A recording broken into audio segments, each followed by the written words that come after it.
Blicken zum Kennedy Space Center, wo die Vorbereitungen weiter laufen. Die Maschine wird betankt schon die ganze Zeit und man geht derzeit noch davon aus, so scheint es, dass der Start wie geplant stattfinden kann. Um 11:26 Uhr Ortszeit, das ist wegen der Zeitverschiebung dann 17:26 Uhr hier in Deutschland. Das Shuttle steht auf der Abschussposition 39A. Die Astronauten sind auch schon drin. Sie haben ihre Anzüge an und sind eingestiegen und wurden schon festgeschaltet. Jetzt laufen die Systemkontrollen, bis das Shuttle dann starten kann. 70:30 sind momentan allerdings die Chancen für schlechtes Wetter, so dass wir wahrscheinlich erst in den nächsten 1-2 Stunden erfahren werden, ob das Shuttle am Ende nun heute startet oder nicht. So viel live aus Florida. Anderson Cooper behind me on launch pad 39A.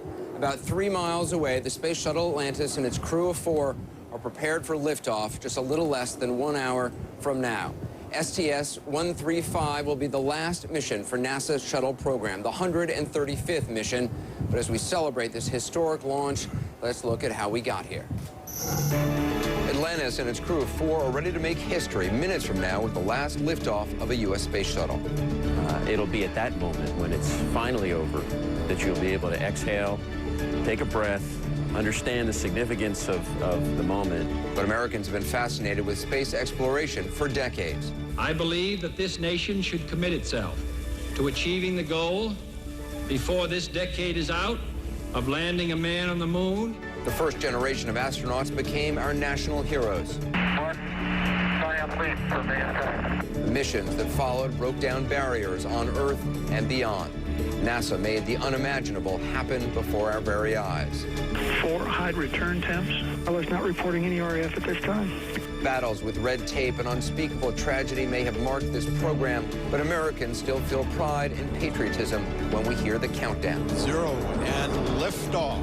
And hope. I hope to become an astronaut. Hope for the future of a program that will not end after this, the final launch.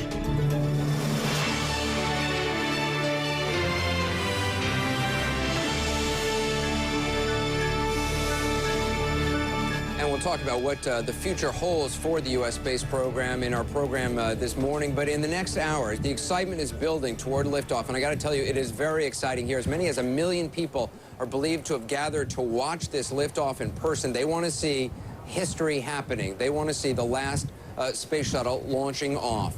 We've also learned that President Obama will be making a statement at some point within this next hour. We, of course, will bring that to you live. That'll be from the Rose Garden on this morning's jobs report. We'll carry that live when it happens. I want to bring in my colleague John Zarella, who has covered a lot.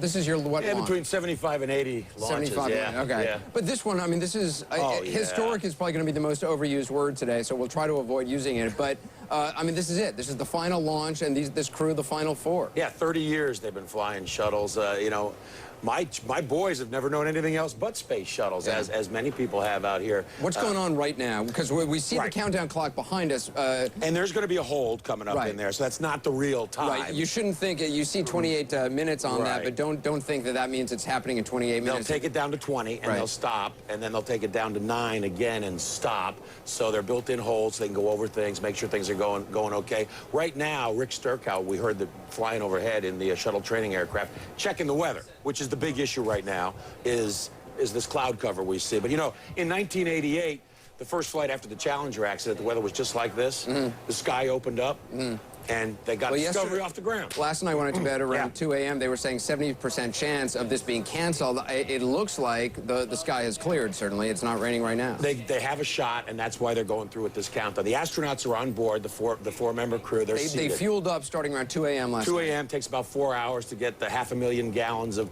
liquid hydrogen and oxygen into the main tank here. And so they're all ready to go. They did have to change out a liquid oxygen pump. Not a big deal. That's done. And the vehicle's in perfect shape. It's just the weather right now, Anderson. Well, let's check in. We're going to check the weather in a moment. But first, let's go to Ed Lavandera. He is in mission control in Houston. Ed, at this point, it's a go? It sounds like it. We've heard throughout the morning here since we've been here, the officials here and the NASA officials that are in charge of... Yep, I can hear you, Anderson. Can you hear me? Yes, I got you. Sorry, Ed. Go ahead. Oh, no worries. All right. So this is Mission Control, and we'll take you down here in that middle bank that you can see there. The gentleman with the dark hair there, with his back to us, that is Richard Jones. He is the flight director. He is the man that will be making the call on whether or not Atlantis lifts off. And it's been a very calm morning here. We've seen a lot of these folks monitoring the satellite images that they're getting of the weather in the area. They've been a lot of smiles in this room, very laid back, and they've been here for many hours monitoring all the data that's coming in, making sure everything is what needs to be in place to make all of this happen. So this is Mission Control. Once the Atlantis is up in space, they'll be manned 24/7. And this is an emotional moment for the folks here in the Houston area that have been part of this space shuttle program for all 3 decades. So some of the people in this room will be losing jobs after the space shuttle program ends. There are a lot of people watching this closely, an emotional moment, but their #1 goal right here today is making sure that Atlantis gets up safely and that this crew gets up safely and returns back to Earth safely. So it's really not a moment to kind of focus for them on what has been going on with the space shuttle program and just how emotional this moment will be. But you can imagine when Atlantis returns safely back to Earth, that it will be a very emotional moment for all of the people in this room who are working to get Atlantis off the ground. Anderson? Yeah, even though there's only 4 people on board the Atlantis this morning, and that's a very small crew. Normally there's more than that. There's not going to be any spacewalks on this one because there are just 4 people. But remember, there are thousands of people standing behind those 4 astronauts, thousands of people who have been working for years to make this a reality, and many of them will be losing their jobs, and also this obviously affecting the surrounding areas around here in Florida, around the Kennedy Space Center. Let's check over to Chad Myers, who's at the Kennedy Space Center. He's at the visitor complex. Chad, the weather seems to be holding at this point.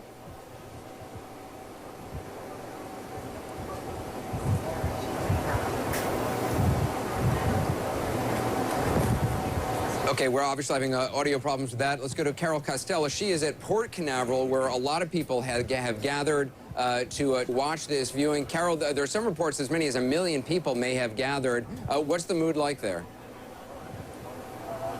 It is joyous, Anderson. I know it's an emotional day for NASA, but people could not be happier here. I'm right off of 528 on a little patch of land in Port Canaveral, but what a view. Take a look. Over my shoulder, you can actually see, at least I can with my naked eye, the space shuttle itself. It's a little tiny thing in the distance, but when it takes off, you will see the bright lights of the smoke in the sky, probably the rumbling on the ground. What makes this site so attractive is take a look over here at this big vehicle. Inside, amateur radio guys, they have a line hooked into NASA controls so the people out here can actually hear the countdown from NASA. They're going to pipe it out to the crowd, and the crowd just loves it. I'm telling you, Anderson, people from all over the country are here. I've talked to people from Missouri, from Tennessee, Kentucky, some people over there from Canada. We're going to talk to them a little later. They've been camped out on this beach for a couple days now. They actually arrived 3 days ago, kind of scoped out the area and centered on this spot. They've been sitting in beach chairs along the waterline there, for about 48 hours now. So they're ready for that launch to go on. I was so excited to hear from Chad Myers so I could share with the crowd with some possible good news, because believe me, Anderson, they want that thing to take off this afternoon. Yeah, I can tell you everybody here certainly wants to see that, and people around the world want to see that. Carol, appreciate it, and we will check in with Chad as soon as we get his audio fixed. Right now, the NASA test director is doing final briefings with the launch team. They enter a 10-minute hold at T-minus 20 minutes, as John Zarella mentioned a few moments ago, while those checks happen. Now, the countdown resumes at 21 past the hour, and the computers on board Atlantis switch to launch mode. Now, when we get to 32 past the hour, you'll see the countdown clock stop again at T-minus 9 minutes. That'll last for well over half an hour while management teams make their final go, no-go decision on the launch, assuming everything is a go, and right now it seems to be. Then at 11:17 Eastern Time, the countdown resumes at T-minus 9 minutes to launch. Keep in mind, the crew has been on board Atlantis for a few hours at this point. At 11:19, the access arm will retract. 11:21, more systems start up, including auxiliary power units. So that's the checklist ahead of the launch, which is scheduled still for 11:26 a.m. this morning. We have much more ahead in the next 2 hours of our live coverage on the past and the future of NASA's space program. We're live here from the Kennedy Space Center in Florida. We'll be right back in a moment. October 4th, 1957, the Soviet Union launches the first artificial satellite into orbit, Sputnik. Russia's new technology is seen as a threat to America, and the U.S. forms its own space program. A year later, NASA is born, and that's another CNN top moment in space.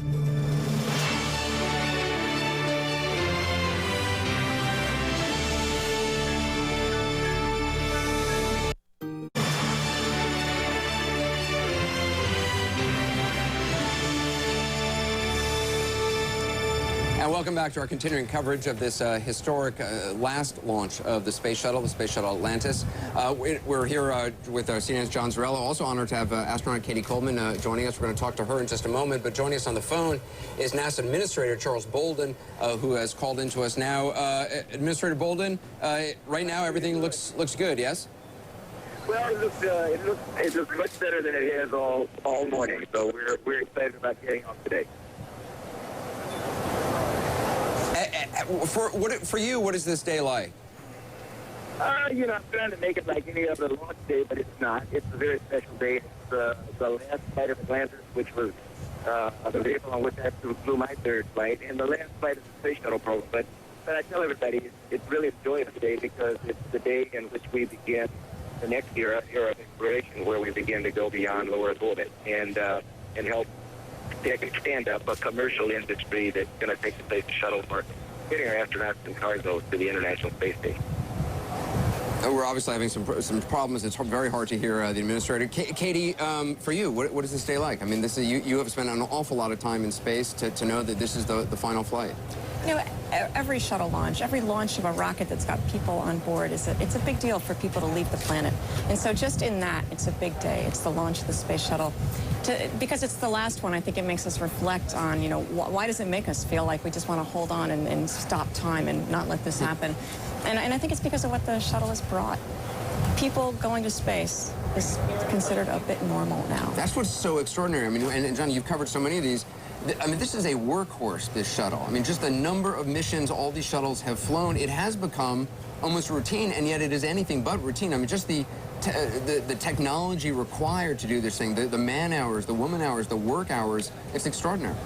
It's complicated, and yet when it goes, it goes. And, you know, the people who do that work, I trust the people that do that work. And when I'm sitting on top of that shuttle, you know, I feel as safe as I could feel, and yet it's a risky business. You know, with what we just had the administrator on, and Charlie told me when I interviewed him a couple weeks ago that one of the greatest accomplishments of the shuttle program in his mind was the fact that it was this great social machine. It allowed women to fly.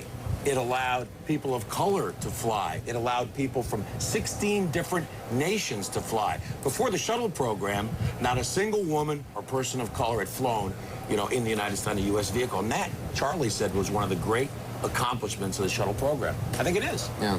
There's so many firsts for this, as you said. First woman in space, first African-American woman in space, first African-American in space.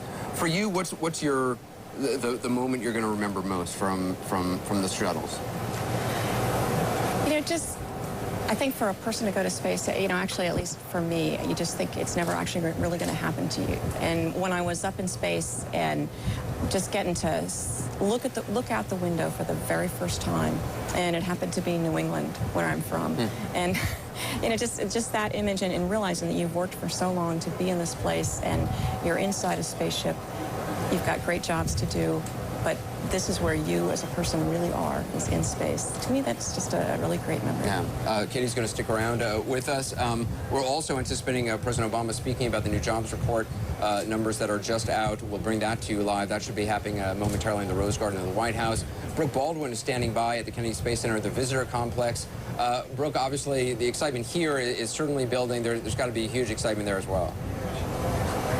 Of course, the excitement here, Anderson, very much so palpable. And here's how the conversation goes down here when you meet someone. You say, hey, where are you from? What state? What country around the world? Second question out of everyone's mouth, what do you know about the launch? Is it really going to go off at 11:26? As you all been reporting thus far, fingers crossed, it is. And in talking to the Space Coast Tourism Bureau down here, they're estimating 1 million people down here watching this 135th and final launch of a space shuttle right here at the Kennedy Center Visitor Complex. They're anticipating thousands of people, and so there are a number of lawns, people just sitting there in their lawn chairs, looking up at the sky, waiting for that shuttle to go up. One interesting fact here about this particular location, you see that mock-up shuttle over my shoulder. In 2 years and $100 million later, that is where, if you want to come see the actual Atlantis space shuttle, it will be sitting here as part of the tourism industry. They're hoping folks will still continue to come down here. One final note, in talking to some of the NASA employees, Anderson, a couple of days ago, the significance of this date, this is July 8th, add 12 days for the mission. Hopefully they will be landing on July 20th. Look back 42 years, July 20th, 1969, that was the Apollo 11, that was the lunar landing. So some significance with that date, July 20th. Anderson, back over to you. Brooke, we'll check in with you shortly. Katie, when you're prior to launch, with this amount of time before launch, when there's still questions about the weather floating in the air, what goes through the mind of an astronaut when you're sitting, you've already boarded, you're all suited up? What goes through your mind? I mean, it depends on the crew, and I think there's a few of them that sing. Really? Sing? I flew with an Italian. I think they sing. But you know, I would say people are just pretty focused on the mission. You know, do you get nervous? I mean, even if because this crew, like yourself, it has flown plenty of times before. They're incredibly experienced. They spend a lot of time in space. You've definitely made your decision about whether you want to be sitting on that rocket long before you ever get strapped in. And so I think everybody's, you know, pretty ready to be there. You know, for me, my last mission on the shuttle was to launch the Chandra X-ray Observatory. I was the lead mission specialist for doing that deploy. And I was basically just running through those procedures in my head, making sure that when we are suddenly up in space 8.5 minutes later after launch, life changes, and it actually becomes a little bit bewildering, I think, because your senses are interpreting a lot of, you know, strange things going on and everything is floating. So I just tried to make sure I really understood exactly how I was going to proceed. I was talking to Bob Cabana, who is the head of the Kennedy Space Center, and of course Cabana flew twice on Discovery, twice on Endeavour, Commander twice, and Cabana told me, while we were sitting in Discovery over here a couple weeks ago, which was a neat thing, he said he fell asleep. He actually took a nap while he was sitting in there waiting. I was actually just going to admit. You fell asleep as well? Well, you know, on purpose. I am somebody that, you know, 10 minutes and I am a new person. I had a really big job, 7 hours, 17 minutes after liftoff. And you really, as a mission specialist, I was sitting down in the mid-deck, and I don't have a job. I don't have a switch to throw unless something really happens. And the best use of my time was to get ready for orbit. Then you were definitely calm, cool, and collected. Just one other quick question before we go to break. Do you feel the power of the rocket when it's launched? I mean, sometimes when you're on an airplane, you know, you don't get a sense of the power of the machine. Absolutely. You do. And it is so just overwhelming and huge. And you think, after once, you think you'd be ready for it the next time. And it is just, you know, I have a bad example that I like to use, which is a movie called, I think, Speed 2, where there's a big cruise ship that's only going 4 knots really slow, but just never stopping. And that's what this is like, except it's so much faster. It's so much more powerful. But once you leave the pad, you realize you are not stopping until you get to space. It's also more well-made and more interesting than Speed 2. Well, I'm hoping. No Roger Ebert. But we'll check in with Chad Myers for the latest forecast coming up next. And then from Kennedy and Nixon to Reagan and Obama, every White House administration in the last 4 decades has made a mark on the space program. We'll take a look at that. I believe that this nation should commit itself to achieving the goal before this decade is out of landing a man on the moon and returning him safely to the Earth. Stand by. Up next, presidential historian Douglas Brinkley joins me for a look back on this remarkable day. First, another CNN top moment in space. April 12, 1981. Columbia becomes the very first U.S. shuttle launched into space. Its crew of 2 orbits the Earth 36 times, kicking off a new era of exploration. And that's another CNN top moment in space.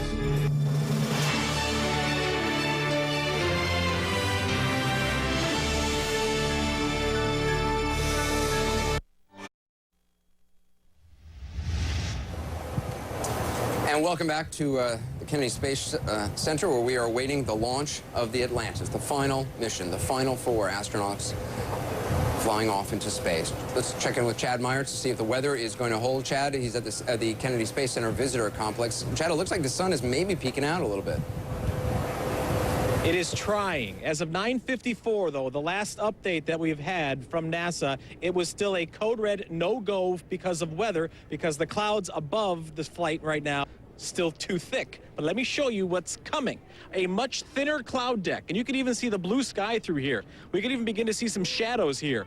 As this cloud deck begins to move over the launch site, the clouds will get thinner. The no-go, I believe, will turn to a go, and our condition red may go away just in time. Now, I'm telling you, all the way through this morning, we were no-go the whole morning. And yesterday, of course, with the rain, we were no-go. But today and this afternoon, it's looking better and better every minute, especially with the sunshine coming out, Anderson. You better get your sunblock there, Chad. We'll continue to check in with you over the 2 hours of our coverage. I want to bring in presidential historian Doug Brinkley. He's in Austin, Texas this morning. Doug, thanks so much for joining us. You're obviously a presidential historian. You've covered the space program for a long time, but you also are writing a biography, the definitive biography of Walter Cronkite, who obviously covered this space program for a long time. So there's a lot to talk to you about this morning. Take us back to the late 50s, then the early 60s. President Kennedy vowing to get Americans on the moon. And it was, in doing research for this, I hadn't realized that it was really Richard Nixon who first talked about the idea of a space shuttle. Well, that's right. Look, in the 1950s, and in 1957, a panic struck the United States because the Soviet Union put up a Sputnik satellite, and we thought we were losing space to Russia in the Cold War. So we created, under Eisenhower by '58, NASA, and it started building, and we had a lot of early failed attempts in the late 50s, but by the time John F. Kennedy came in, he prioritized NASA. And he is the person who said in '61 that we're going to put a man on the moon at the end of the decade. So he actually gave it a time slot. That made everybody work very quickly. And you started getting those historic launches where the whole nation would watch with TV, which was kind of a new thing for live coverage, would watch Alan Shepard in 1961. And by 1962, John Glenn's suborbit of Earth just dominated national consciousness, and NASA became America's favorite pastime. Even during civil rights problems and the Vietnam War, people would still kind of rally together around their TV set to pull for Mercury, Gemini, and Apollo.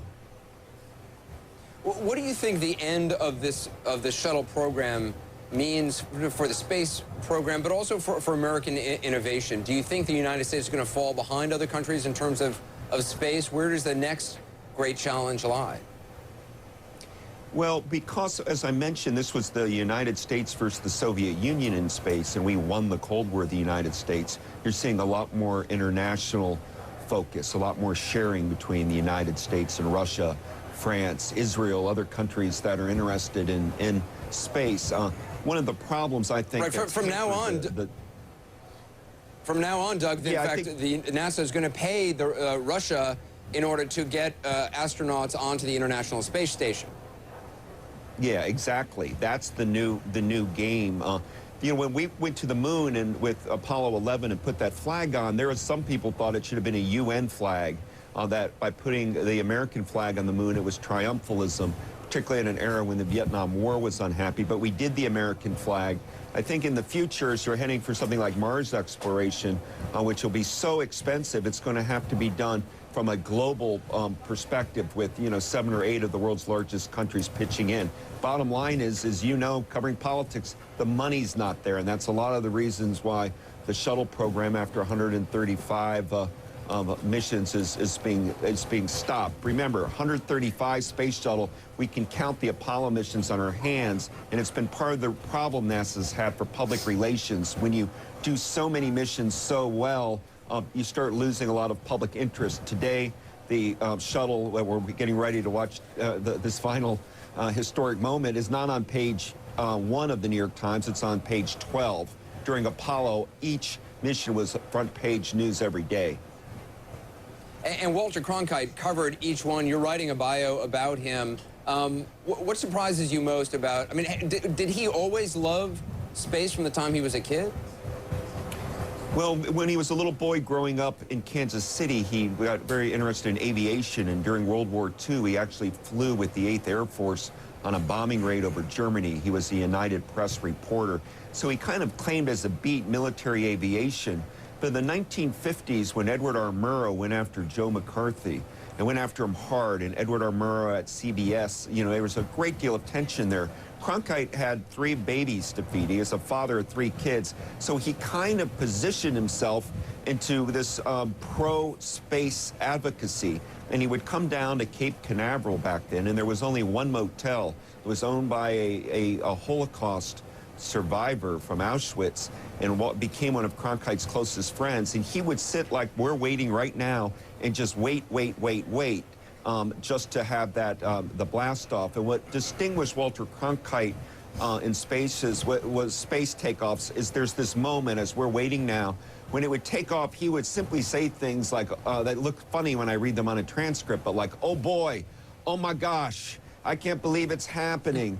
He had a kind of boyish enthusiasm about NASA, and people felt it watching at home.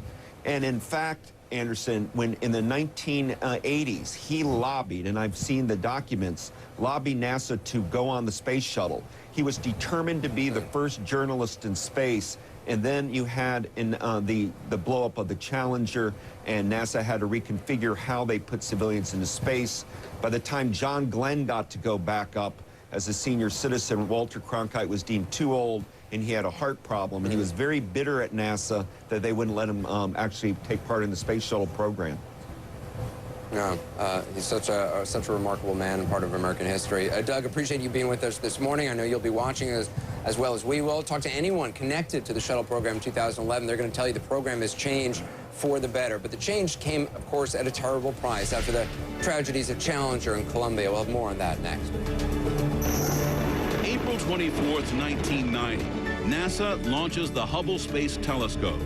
Orbiting the Earth at 5 miles per second, Hubble sends back breathtaking pictures of galaxies, black holes, and new planets.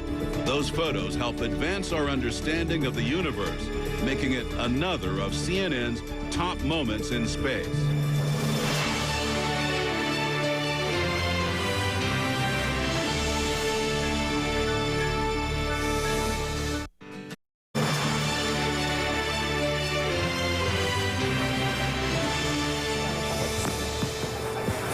And welcome back to our continuing coverage, the final mission. President Obama is expected to speak about jobs soon in the Rose Garden. We're, of course, going to bring that to you live. The moment Challenger exploded after liftoff, who can forget that, in 1986, it changed the shuttle program forever. There were faulty O-rings on the rocket booster that ended the mission less than 2 minutes after it began, killing the crew of 7. 17 years later, of course, the crew of Columbia met the same fate, this time on re-entry. A piece of foam had ripped off during launch and poked a hole in Columbia's wing. The orbiter burned up when it made its way back into the Earth's atmosphere. Of course, why talk about those tragic moments on this day? Because they changed the way, those incidents, those tragedies, changed the way that NASA works, and they changed the lives of NASA's employees forever. I want to bring in my colleague John Zarella, astronaut Katie Coleman, who's with us, and Senator Bill Nelson of Florida, who spent 6 days orbiting the Earth aboard the Space Shuttle Columbia back in 1986. Let's start with you, Senator. For you, what's this day like? It's the end of an incredibly successful program with 2 great tragedies. And our flight was 10 days before Challenger back in 1986. Human mistakes of communication is what caused both space shuttles to be destroyed. But they've got all that worked out, and it's an incredible flying machine, but it's being shut down because after Columbia's destruction, the investigation board said, build a safer rocket that can replace the space shuttle, fly the space shuttle just as long as you have to build a space station. And that's what this mission today, carrying up cargo, will complete that process. It seems like when you talk about the future of the space program, we're looking at a bunch of different things. In terms of manned space flights, there's a lot in doubt about what the future really holds. They've talked about going for orbiting an asteroid, or they've talked about perhaps going to Mars someday, but the technology at this point doesn't really exist for that. How concerned are you about what happens in the interim?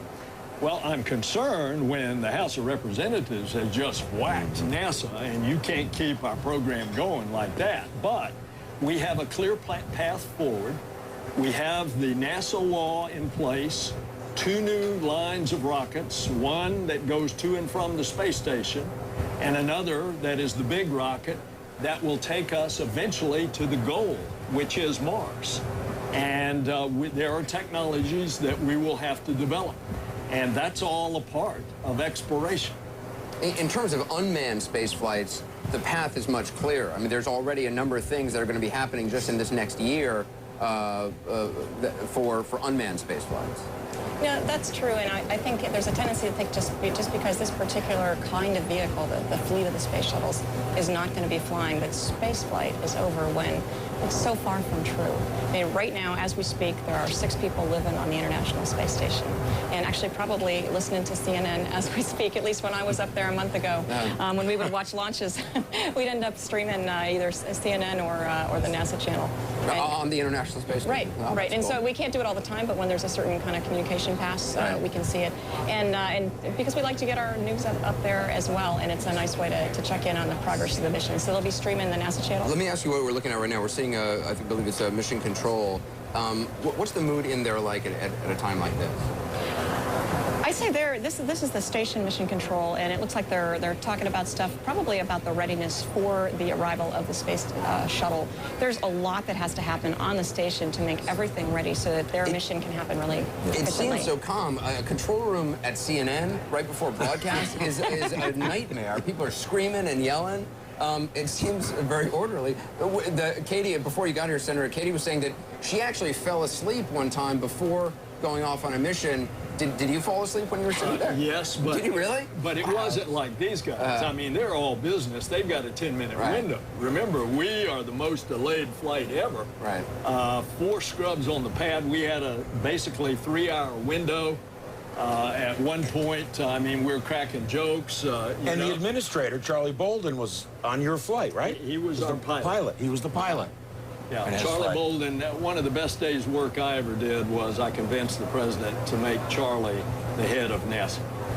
When you, when it went off, Katie was saying it's unlike anything else. I mean, you really feel the power of that rocket. Was it? Well, when those solid rockets light off at T-0 and you've got about 7 million pounds of thrust underneath you, you definitely know you're going someplace. You just hope it's straight up.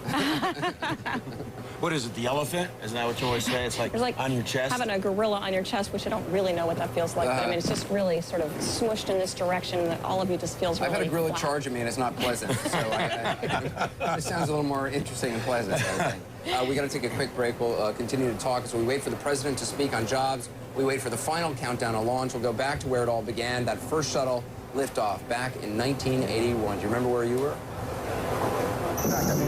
July 14th, 1965, the Mariner 4 spacecraft flies past Mars. The mission provides the first close-up view of the red planet. The 22 images that arrived back on Earth are the first ever returned from deep space, making it another of CNN's top moments in space.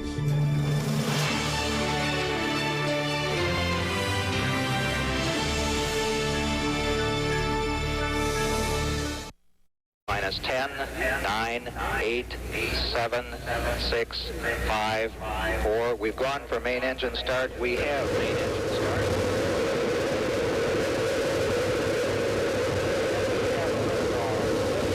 America's first space shuttle. And the shuttle has cleared the tower. Wow.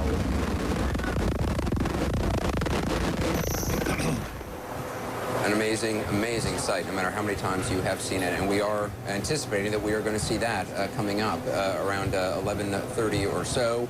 The countdown clock right now is in a holding pattern at T-minus 9 minutes. Again, that's a hold. Ignore the 9 minutes on there. We just got word that the weather is a green for go. That means the weather is good enough for a launch at this point right now. Let's check in with Ed Lavandera in Mission Control. Ed?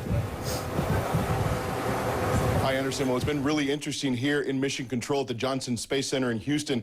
Over the last few minutes, you really kind of, even from our perch overlooking these guys working inside Mission Control, the intensity level rising a little bit. They're still very calm, but a lot of these guys, and I'll just give you a sense of what we're looking at, these guys in the back 2 rows here, we'll focus on the front row there. You see two gentlemen there. On the one on the left with the white shirt, Tony Sakachi. The gentleman to his right with the dark hair, that is Richard Jones. He's the flight director. He's the man that will make the decision. They've been standing lining up the last few minutes, a lot of consulting going on. We're told they're probably going over a lot of the flight rules and exactly what's going to happen and what different scenarios might play out here within the next hour. So they're going over a lot of that.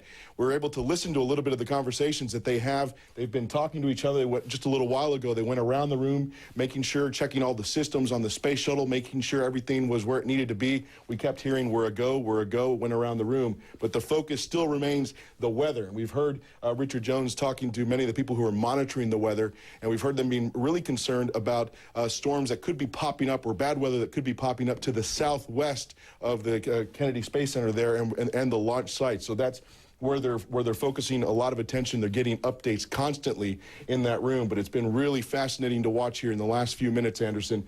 The intensity level has started to pick up among these folks as we're getting closer and closer to launch time, and you see these conversations that they're having really picking up and talking about what's going to be transpiring, going on here over the course of the next hour. Ed, we'll continue to check in with you. I'm joined here on set by CNN's John Zarrell, who's covered many dozens of launches at this point. Also, astronaut Katie Coleman and Senator Bill Nelson, who's also been up in space. As you said, your flight was delayed multiple times. What is that like? All that anticipation, then suddenly there's a hold. Mentally, what is that like? Well, it got to be old hat climbing in the orbiter. As a matter of fact, one of the jokes, one of our crew members, Steve Hawley, felt like he was the jinx, and so the 5th try, when we actually launched, he put a disguise on so that the orbiter wouldn't know that it was him. I flew with Steve, too. It's, these folks, these professional astronauts are so terrific, and they have such a terrific sense of humor. And you think about it, Anderson, it is therapeutic. A lot of these people, they're on the edge, pressing the edge of the envelope all the time, and humor serves as a function to reduce the tension. Four astronauts aboard this flight: Commander Chris Ferguson, Doug Hurley, Sandy Magnus, and Rex Walheim. All incredibly experienced in space. Absolutely. In fact, Sandy has lived on the space station, which makes her a really valuable asset for this mission where they've got a lot to do. They're delivering a lot of supplies to the space station. It doesn't help if you deliver supplies, but you don't put them in the place that you're supposed to. Right, she's the payload master. She is the load master, we call her. Load master, okay. Yeah. So, and it's like 8,000 pounds of food and equipment that they're bringing up, and then they also bring used equipment back down. Exactly. But, sometimes things that have failed, unexpectedly, helps us understand what happened to them so that we can build things more correctly. You were just on the International Space Station. How long were you on there for? I was up there for 6 months. 6 months. Now, from the pictures I've seen, it looks like a nightmare to me. I mean, it looks like it just looks small and miserable. But you say it's amazing. We're keeping it as a carefully held secret. but really, the reality is that it's amazing. Really? It is huge. It's as big as the inside of a 747 if you added up all the volume. See, it doesn't come off that way. After module, and actually have more space in 3 dimensions than you would if you were just, walking around. We're flying around, not just floating, but flying. There is a Japanese experiment module. Columbus is the European experiment module. The U.S. lab, a node, which is a place where we, different things. One of the last missions just brought up the alpha magnetic spectrometer. That's outside. But also the one before that brought up the PMM, our permanent logistics module. Basically a big, huge closet that we really needed. And you went up in the Russian space ship, the Soyuz, and you went back down. And that's really the future.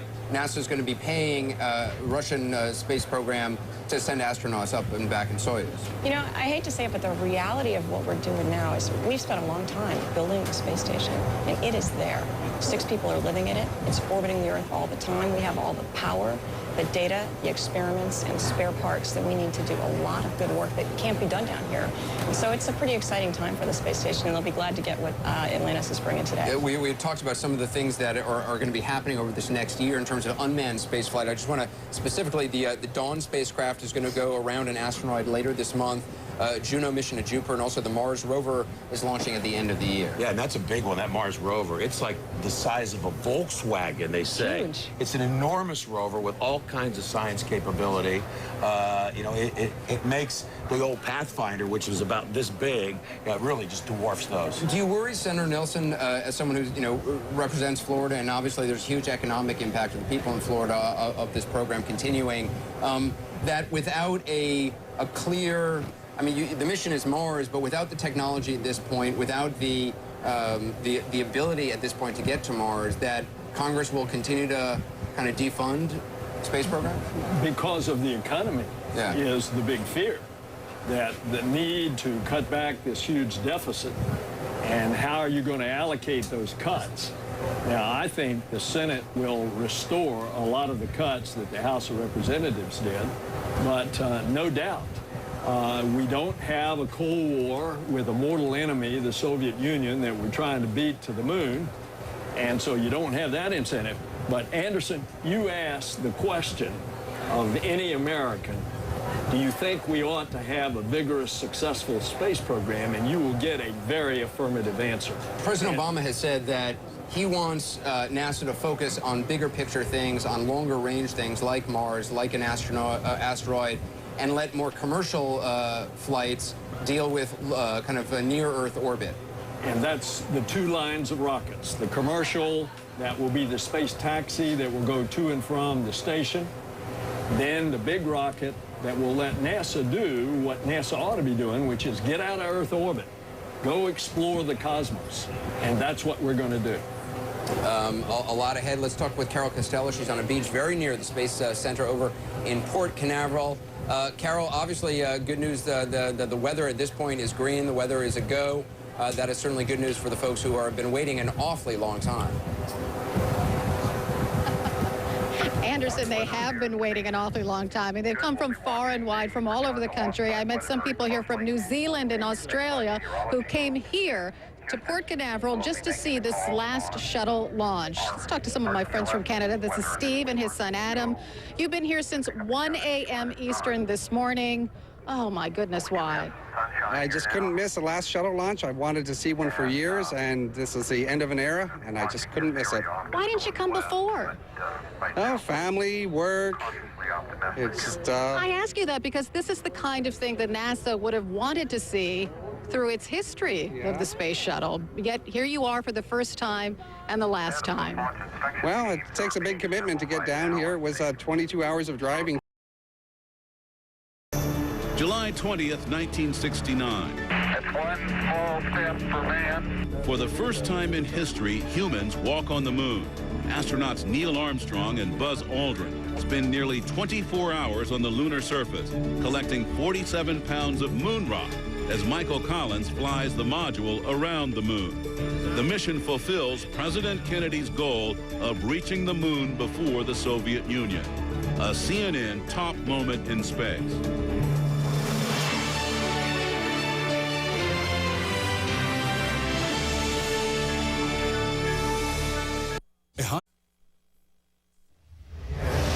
So Mission Control saying no go? Right for now. And welcome back to the final mission of the Space Shuttle. We're getting word Mission Control right now is saying no go. Again, this is going back and forth. We got the weather was green a short time ago, but at this point, Mission Control is saying no go, but we'll continue to follow this. Launch is scheduled for 11:26. We're anticipating President Obama soon to appear in the Rose Garden to speak about jobs. We will bring that to you live.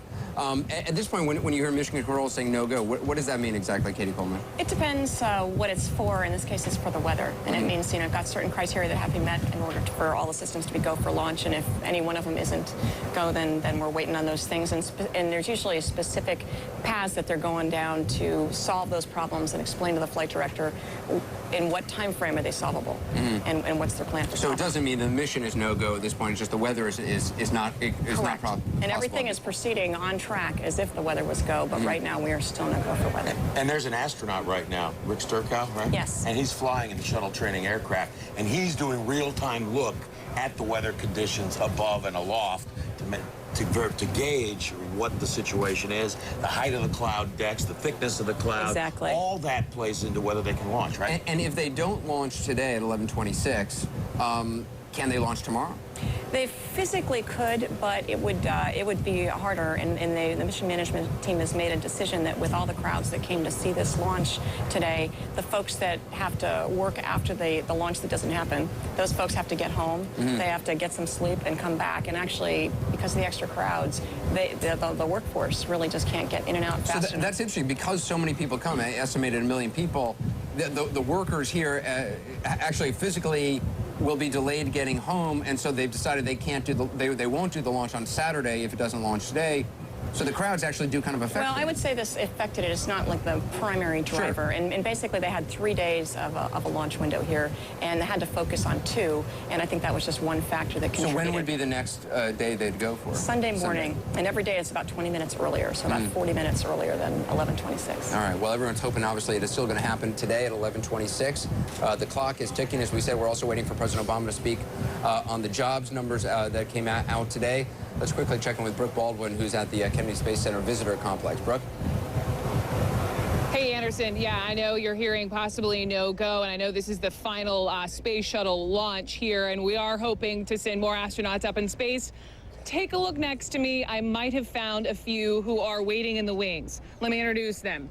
They are David, Jay, both of whom are 4 kindergartners, aspiring astronauts, and I have Cade here. Cade came all the way in from Colorado. Cade, high five for the commander suit, buddy. So why do you like space so much, bud? Because, like, I never been there before, and so... Me neither, by the way. So when I grow up, I'm going to be an astronaut, and I'm going to the moon. You're gonna go to the moon? Maybe I could come with you? As a journalist, I could come with you on board. Yeah. What's so exciting about being here all the way from Colorado and seeing this launch? What are you so excited about? I'm so excited about is that, like, I never seen the launch before. I only saw it on the computer, but now is my first, my last time to see it, and... It is your last time. This is the last space shuttle. Are you a little sad about that? Yeah. Maybe you can help develop the next one. Okay. Cade, thank you so much. Guys, nice to meet you very much. Nice to meet you. Thank you very much. Anderson, back over to you. Brooke, thanks very much. It is now the top of the hour, 11 a.m. on the East Coast of the United States. We're 26 minutes away from the planned launch of Atlantis, the last shuttle mission, live here at Florida's Kennedy Space Center. We are also anticipating President Obama to speak any moment now from the Rose Garden in the White House. Take a look at this, though. Atlantis and its crew of 4 are ready to make history minutes from now with the last liftoff of a U.S. space shuttle.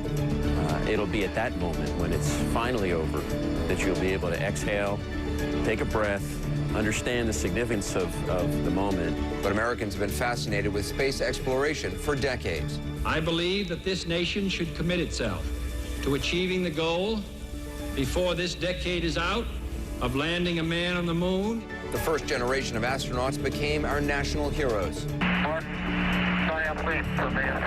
The missions that followed broke down barriers on Earth and beyond.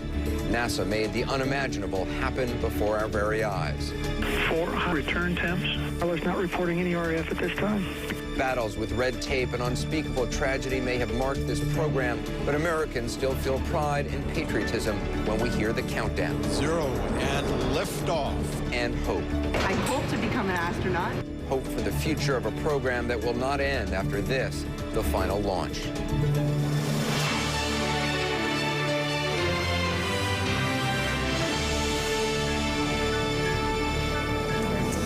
The program will not end. Of course, it will be a very different space program in the years ahead, and we'll talk about that in the hour ahead. The launch anticipated to be 11:26. Again, a lot depends, though, on the weather. At this point, it all seems to depend on the weather. I'm joined here by CNN's John Zarella, also astronaut Katie Coleman, who most recently spent 6 months on the International Space Station. We'll talk to her throughout this next hour. I want to quickly check in, though, with Chad Myers, who's at the Kennedy Space Center Visitor Complex. Chad, what's up with the weather right now? The sun was peeking out a short time ago. It's still getting better, Anderson. There's only one little flying in the ointment, and there's a kind of a thick cumulus cloud above that little treetop there, little palm trees.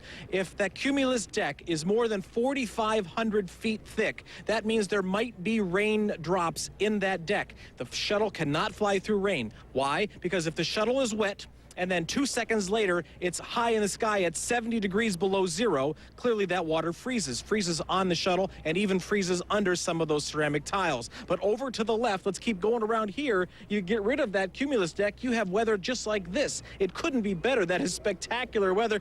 If the weather continues to move in like it is, and we can wait these 26, maybe 30 minutes, because there's a small fudge factor in that 26, might be 30. They can still catch up to the ISS by launching just a few minutes late. It's getting better as we speak. Everybody here waiting for this launch. We have hundreds of thousands of people here, all on their feet, waiting for this to go. Anderson?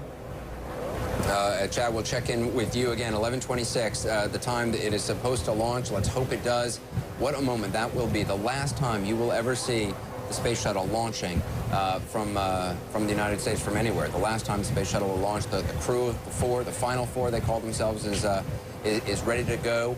President Obama is going to be speaking from the White House in just about a minute or so. We're going to bring that to you live, and I'm here again with Katie Coleman and CNN's John Zarella.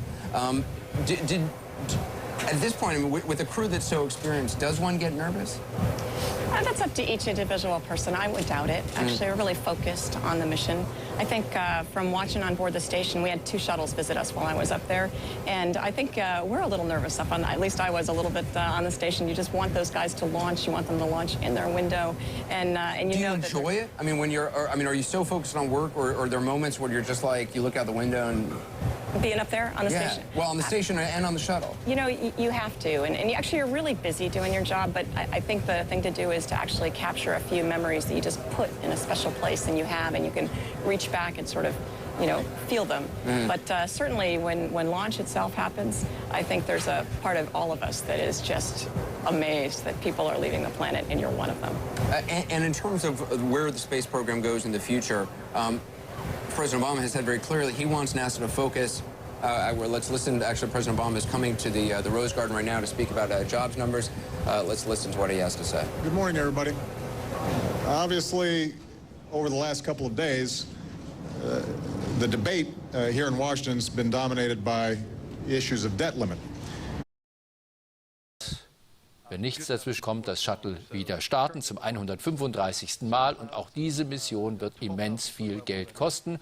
So viel wie alle anderen vorher, nämlich mindestens $1,5 Milliarden, nach unabhängigen Schätzungen bis zu 1,5 Milliarden $ für einen einzigen Flug ins All. Und wir, liebe Zuschauer, melden uns dann gleich wieder aus Cape Canaveral, sobald wir uns dem Start und der letzten Phase des Countdowns nähern. So viel für den Moment live zum geplanten Shuttle-Start in Florida. Damit erzählt darüber, wie eigentlich er dieses Land wieder wirtschaftlich nach vorne bringen will. Es gab neue Zahlen heute, noch höhere Arbeitslosenquote, jetzt bei 9,2% wieder. Das ist der Hintergrund für diese Entscheidung, das Weltraumprogramm deutlich zurückzufahren und zumindest die erdnahen Raumflüge den kommerziellen Anbietern zu überlassen. Das ist jedenfalls die Hoffnung, dass die private Raumfahrt da weitermachen wird, wo NASA zunächst einmal, nicht ganz aufhört, aber zumindest das Programm deutlich runterfährt. Die Privaten sollen es also richten und die sollen es auch bezahlen. Die Privaten sollen es richten, Mick Locher bei uns im Studio. Die Frage ist, ob dann wirklich alles besser wird oder billiger. Am Ende zahlt man dann auch wieder drauf. Und ja, die Atlantis ist ja auch nicht das einzige Space Shuttle. 30 Jahre Geschichte gehen sozusagen zu Ende. Ja, wollen wir doch erst noch mal schnell, Markus, in die Zukunft blicken, denn wir haben es gerade angesprochen, es soll ja irgendwie so, die Privaten sollen es machen, die Euphorie ist groß. Wir blicken da alle auf Virgin Galactic, die ja in den Südstaaten einen riesen Weltraumbahnhof, ich glaube in Neumexiko, bauen. Das ist eine private Firma, die das dann eine private anbietet. Firma, und die wollen dann in 2 bis 3 Jahren eine Handvoll reicher Astronautenanwärter ins All schießen, allerdings nicht wirklich ins All, sondern nur 100 Kilometer hoch, suborbital. Und dort ist dann 10 Minuten Schwerelosigkeit in etwa zu bewundern. Und auch die Krümmung der Erde sieht man ganz gut. Aber das ist ja eher was für Touristen, oder? Das hat ja nichts mit Wissenschaft zu tun. Und außerdem darf man auch da nicht vergessen, dass es da bereits Tote gegeben hat bei den Versuchen. Da sind Techniker bei Startversuchen ums Leben gekommen. Also so ganz ohne ist der Trip ins All wirklich nicht. Und man muss wirklich davon ausgehen, dass es noch viele viele Opfer geben wird, auch bei den amerikanischen privaten Unternehmen, bis das alles so mehr oder weniger lupenrein über die Bühne geht. Wir haben es ja auch erlebt in den USA bei den Space Shuttles, dass es 2 Totalausfälle gab, 2 tragische Verluste dieser Fähren, die Challenger 86 und die Columbia 2003. Beides Mal starben an Bord 7 Menschen, also insgesamt 14 Astronauten, die bei diesem Programm, das 30 Jahre nun auf dem Buckel hat, zu beklagen sind. Und man weiß nicht, wann es wirklich dann zum Mars gehen wird. Das ist ja die große Frage. Es wurde vollmundig im letzten Jahrzehnt immer wieder angekündigt, wir fliegen zum Mars, die Amerikaner werden es richten. Aber woher soll das Geld kommen? Und Geld ist auch noch mal ein Stichwort. Bis jetzt sind ja eigentlich alle Missionen deutlich teurer geworden, als sie zunächst geplant sind. Und da reden wir nicht irgendwie von ein paar Euro 50, sondern das geht dann in die Millionen, manchmal auch in die Milliarden sogar. Wie will das ein privates Unternehmen möglicherweise stemmen, auf das man dann angewiesen ist, wenn man Leute zum Beispiel in einer Raumstation wie der ISS versorgen muss? Also da werden sie sicherlich Zuschüsse bekommen. Es ist ja ein Wettbewerb ausgelobt bei der NASA. Diejenigen, die das können, die kriegen dann einen staatlichen Zuschuss und sie sollen mit diesem Geld haushalten und damit auskommen. Ob das dann so kommen wird, weiß man nicht. Wir wissen, dass ungefähr diese Mission, die wir hier sehen, also diese einzige Mission, die jetzt noch verbleibt, beispielsweise ungefähr 775 Millionen US-Dollar kostet. Also das ist schon eine Menge Geld. Ursprünglich war ja geplant, dass man, naja, so fast jede Woche mit so einem Space Shuttle in die Erdumlaufbahn fliegen kann. Davon hat sich die NASA dann doch relativ schnell verabschiedet.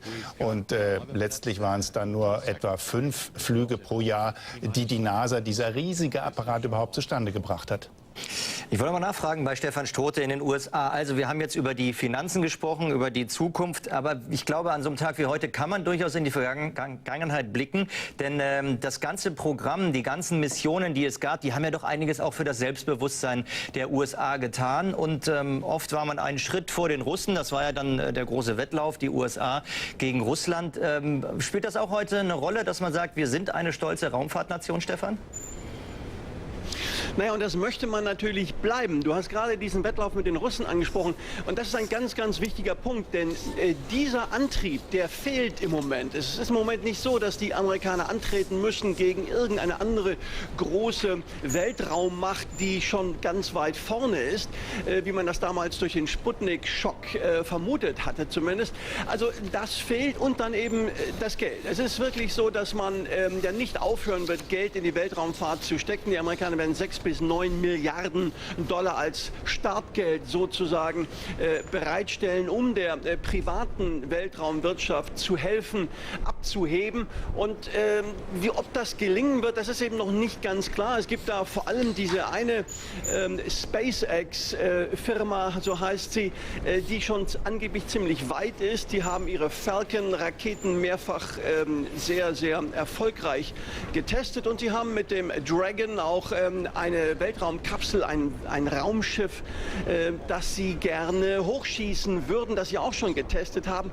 Ob das alles aber schon ausreicht, um wirklich den Stab zu übernehmen von der NASA und Amerika als Weltraumnation nicht ins Mittelmaß zurückrutschen zu lassen, das ist noch nicht klar. Das beschäftigt viele Amerikaner, das zeigen auch die Umfragen hier, aber noch mehr beschäftigt den Durchschnittsamerikaner die Tatsache, dass ihr Land so hoch verschuldet ist und dass die Wirtschaft einfach nicht hinten hochkommt. Und das überwiegt im Moment die Sorge, dass man da ins Weltraummittelmaß zurückfallen könnte. And launch director entity? Yes, sir. We still do have 4 open constraints that are all paper at this time that are being worked by our engineering folks in the back of the room to get those off the constraints list. Okay, so no worries, right? No worries. Thank you. OTC, PLT, MPS helium reconfig complete. Copy that. Thank you. OTC, PD. Ready, PD. Like a kickoff for 1072. You've got to go on 1072. FCP. FCP copies. Copy and work. And NTDSP. Go ahead. Leslie, just to let you know, I did just talk to CMQC. All 4 of the constraints that are currently shown on the constraints list are with CMQC for closure. They're doing a final review, and I expect them to come off the constraints list momentarily.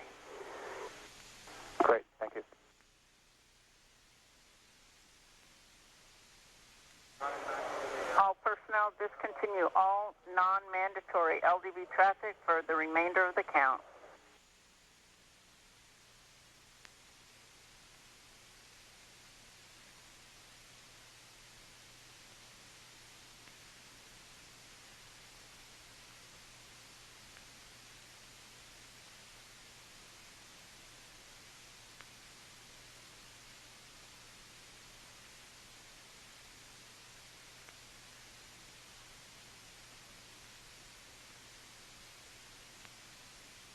NTD Houston flight on 212. Go ahead, flight. VFS pre-flight uplink load is complete. Copy, thank you. CVFS, you copy 1051? VFS copies. And for all personnel, we're going to hold at 9 in about 50 seconds or so. And NTD SP with you, sir. Go ahead. Oh, I thought you were looking for me. No, sir.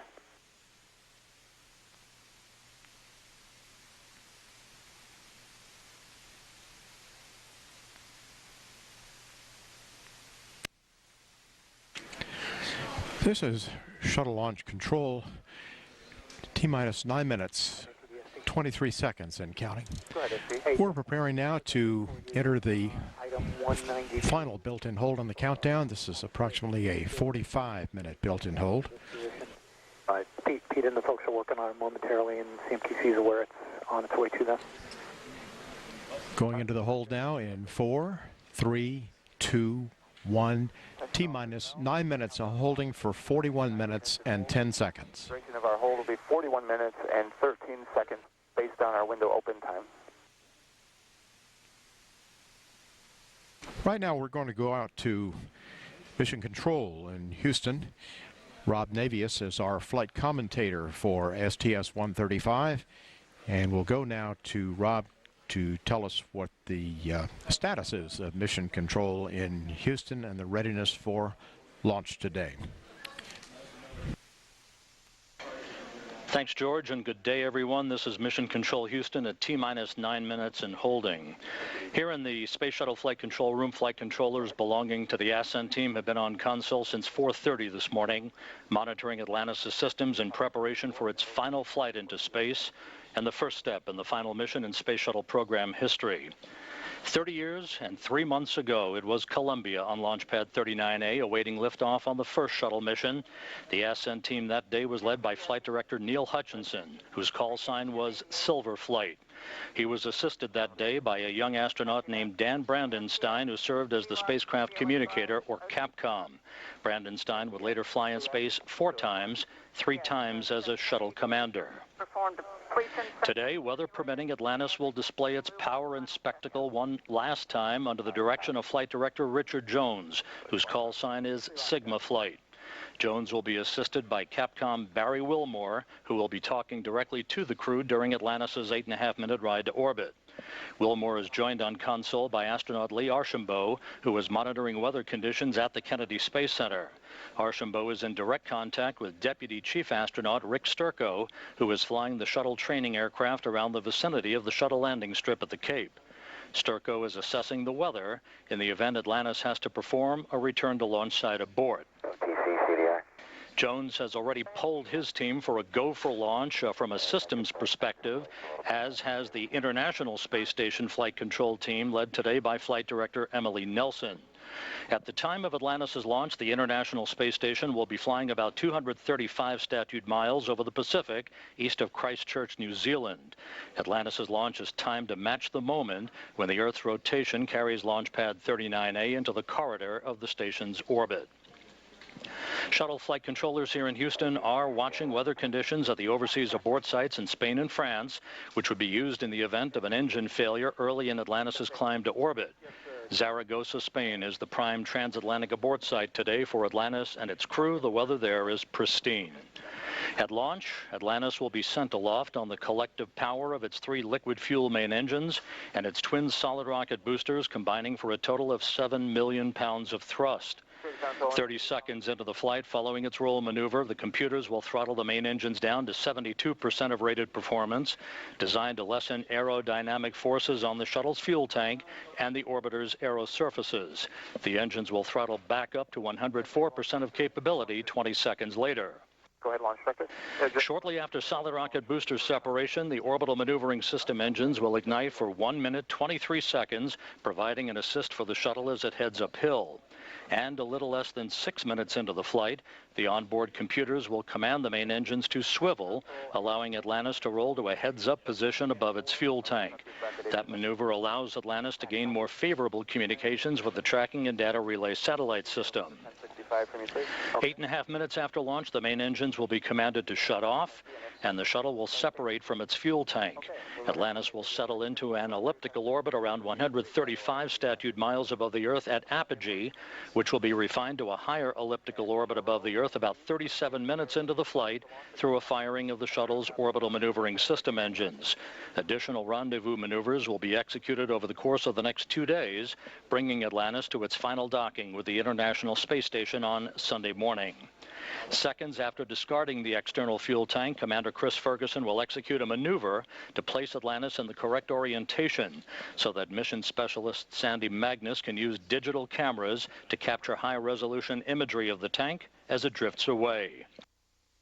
Because there are no crew members on the middeck for this launch, there will be no time for handheld video captured of the tank as it separates, only digital photos. Atlantis' 4 crew members will go to work shortly after the shuttle's payload bay doors are open, activating systems, unstowing gear, and preparing for their first 8-hour sleep period in orbit, which will begin around 7 p.m. Central Time. The sense of history, the legacy of what has occurred here over 3 decades is palpable here in the shuttle flight control room as Jones and the Ascent team stand by to take over control of the last journey of a space shuttle at solid rocket booster ignition. At T-minus 9 minutes in holding and with history in the offing, this is Mission Control Houston.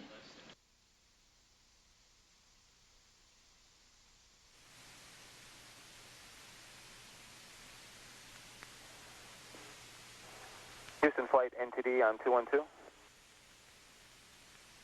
NTD Houston flight on 212, go ahead. Okay, any updates to our launch window and or lock strain back hold times today? No updates.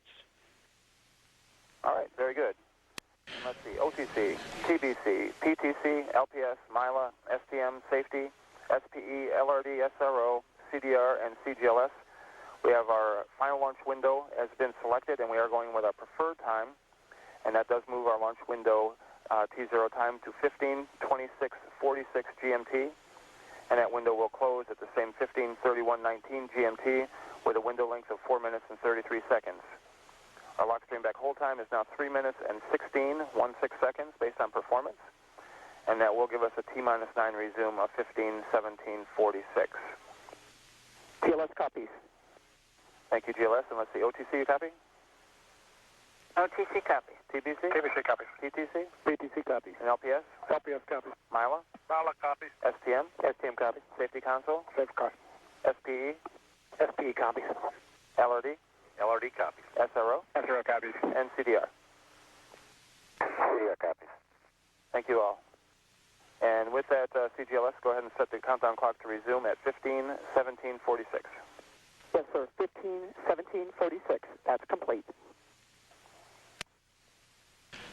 This is Shuttle Launch Control, T-minus 38 minutes, 43 seconds and counting. Right now, our weather conditions here at the Cape are observed go. So we hope we can maintain that now for about another 45 minutes. Give us our camera support for launch on 1097. We're going to look now at Support a and video about the history of Space Shuttle Atlantis.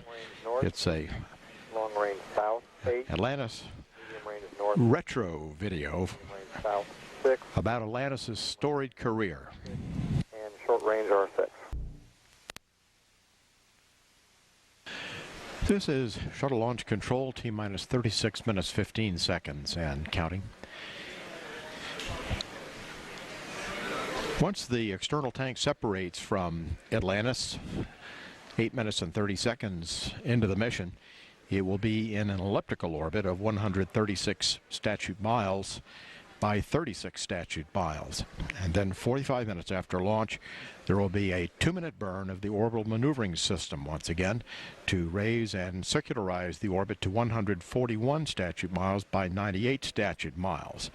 The orbit will then gradually be raised to 253 statute miles in order to rendezvous with the International Space Station.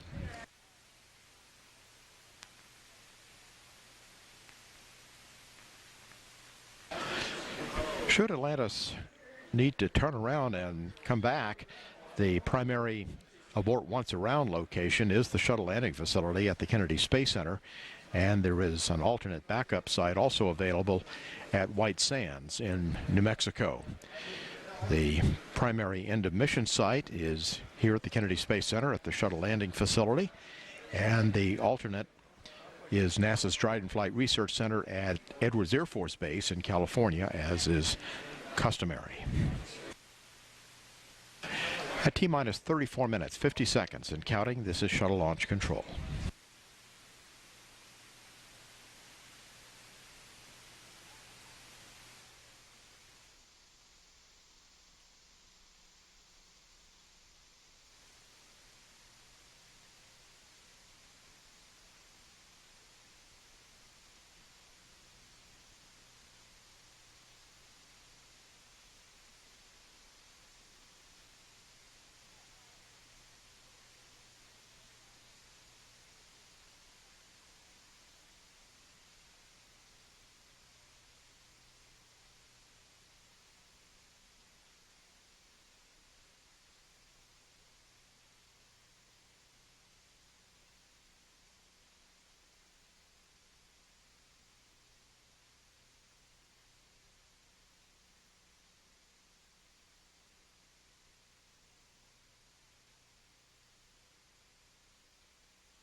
ATC CHGD.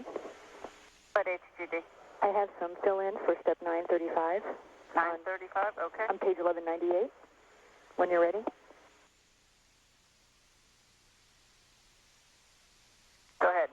The op number is 80, run number is 1, and the log number is LCC4-062711-011. Copy that, thank you.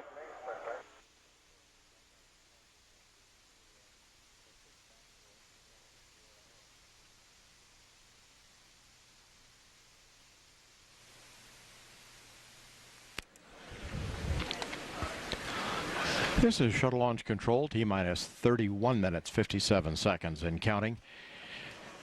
Shuttle Weather Officer Kathy Winters has just advised Shuttle Launch Director Mike Leinbach that we are still currently observed go for launch. We're watching an area that is inland that we believe will be passing to the northwest by about 3 miles at launch time, so assuming there are no buildups associated with it, and the shuttle training aircraft will be watching that closely, we are cautiously optimistic that we will be go for a launch at 11:26. Right now out at the launch pad, the temperature is 81 degrees and it's 83 at the shuttle landing facility. At T-minus 31 minutes, 10 seconds and counting, this is Shuttle Launch Control.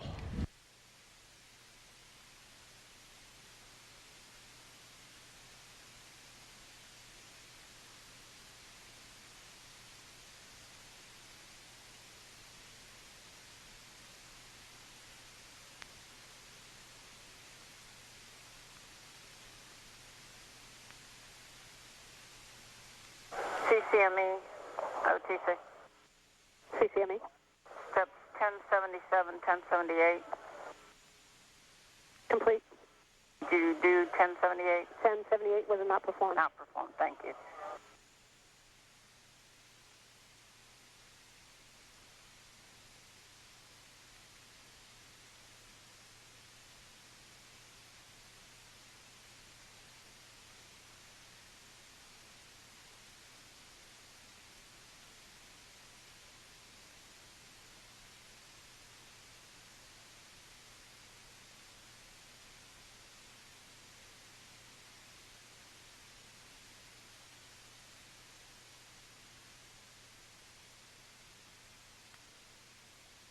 DPS, OTC. DPS. Step 1085, 1086. Were those not performed? That's affirmed. Okay, and 1087 is complete? 1087 is complete. Thank you. SRO on 212. Go SRO. Range is go for countdown resumption and the T0 of 152646. Range status is go for launch. Excellent, thank you.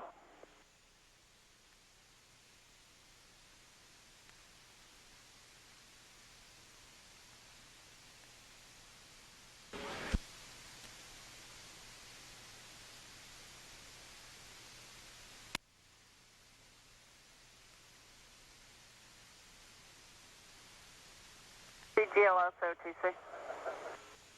Yes, ma'am, go ahead. Step 1095, 1096. Stand by, please. This is Shuttle Launch Control, T-minus 28 minutes, 50 seconds and counting. A pre-flight software check of the Space Shuttle's master events controller called a bite check has been completed.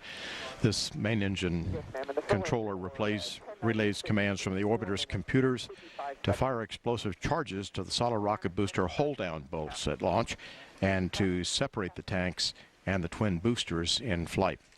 It's a customary milestone that occurs at about T-minus 29 minutes.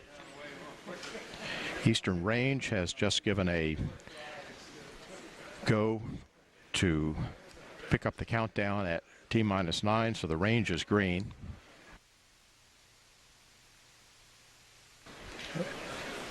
Launch weather appears to be good. We'll be watching the return to launch site weather very closely. The Spaceflight Meteorology Group in Houston will be making the call on our RTLS weather, and if we were go to pick up the count at T-minus 9. But we do have some sunshine here now, and we're going to be watching this area off to the northwest, but right now we're cautiously optimistic.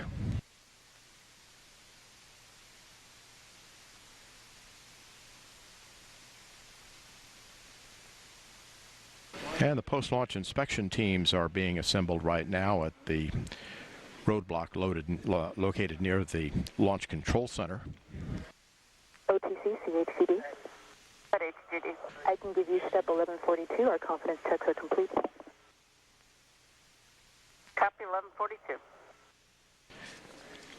And that post-launch inspection team will be going into the pad as soon as it's determined that the pad is safe for crew entry.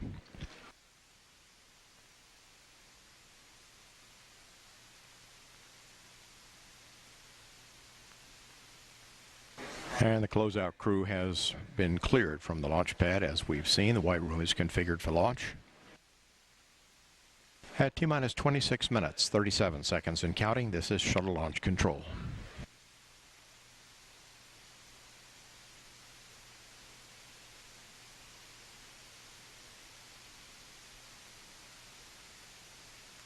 TVD, OTC.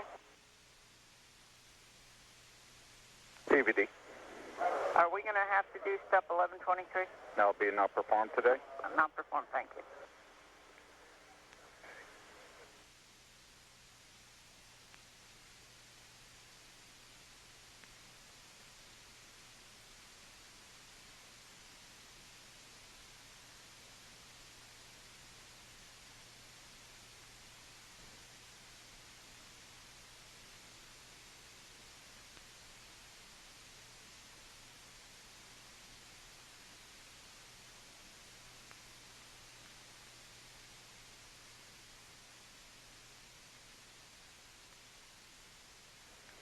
OTC CPVD. Go ahead, PVD. Okay, I can also give you step 1126, payload bay purge flow rate set for launch. Copy that. Thank you.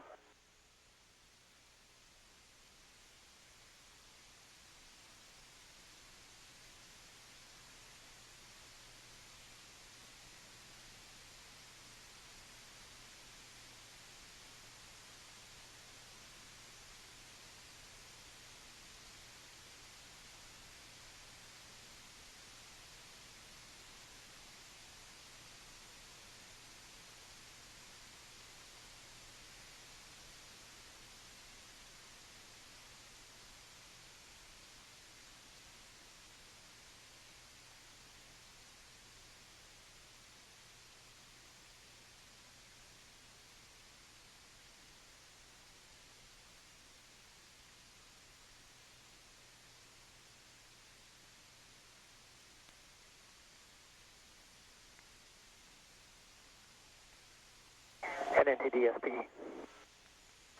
Go SPE. Hey, Jeff, the CMQC here with us. CMQC? That's firm. CMQC's here. Okay, Jeff, one last one on the constraints listed is for our LOX pump. The guys are struggling a little bit inside of IPRACA in order to get the dispositions and signatures in there. We are going to hand sign it back here, and then we will take that back to CMQC, and what I'd like to do is have CMQC remove that wad from the constraints list once it is delivered to him. Technically, we are okay to go fly, and then ought to be sufficient to get that last constraint removed from the constraints list. Okay. CMQC, copy and concur? Copy and concur. Okay. And also SPE, if we, for some reason we can't get that dispo even hand done, we can still do it over the net here if we need to. Understood. But we just hand signed it, so it's on its way back to CMQC. Okay. Excellent. Excellent. All right. Okay. And I appreciate that, and thanks CMQC for your support as well. Not a problem, sir.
This is shuttle launch control, T-minus 21 minutes, 24 seconds and counting. Or correction, T-minus 9 minutes and holding with 21 minutes, 20 seconds remaining in this planned built-in hold. Continuing to count down toward picking up the countdown at T-minus 9 minutes.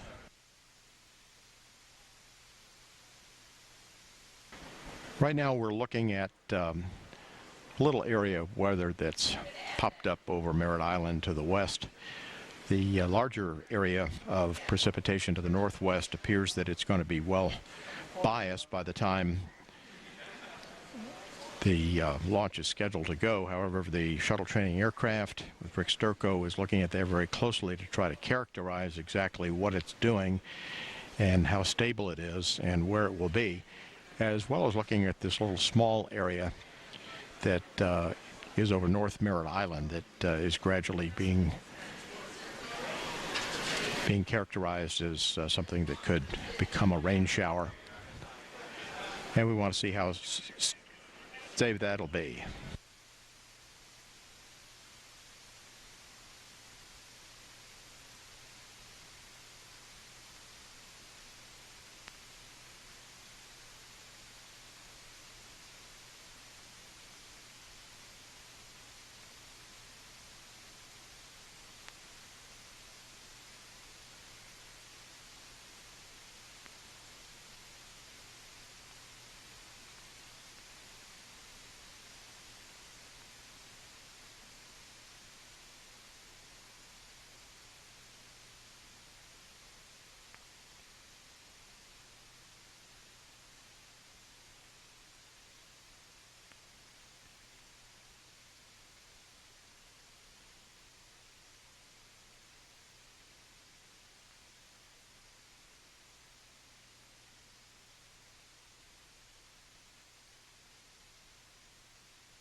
We have 18 minutes, 20 seconds remaining in this built-in hold at T-minus 9 minutes.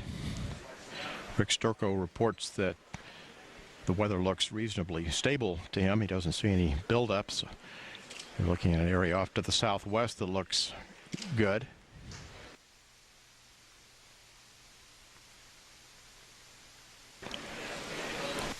However, the Spaceflight Meteorology Group in Houston that's in charge of forecasting weather for return to launch site has a number of factors that they have to consider. A combination of cloud ceiling, any buildups, any rain showers.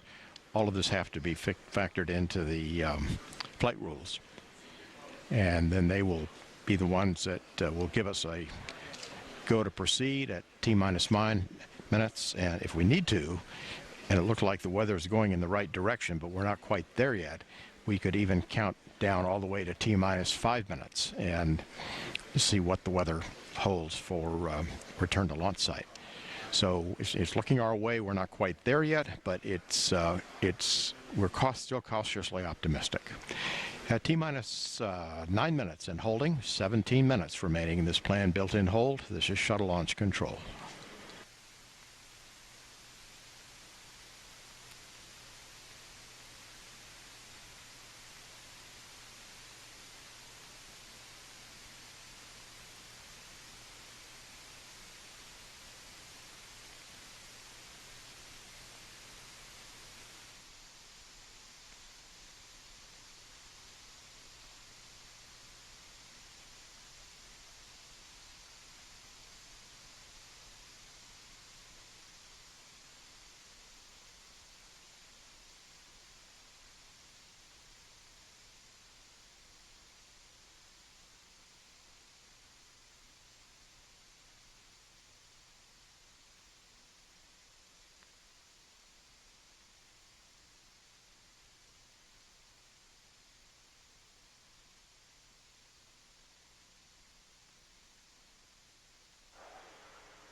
And attention all personnel, we have 16 minutes of hold time remaining here at T-minus 9 minutes. We're tracking no technical constraints, one paper item that we're looking to remove from our constraints list as we continue to watch our weather approaching our launch time.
TLT OTC, clear hardware, caution warning memory, and verify no unexpected errors. TLT, that's in work.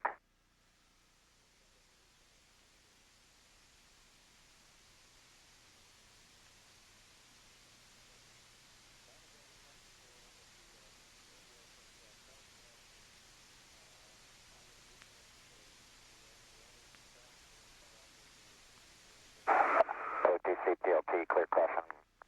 Hardware memory complete. Copy that.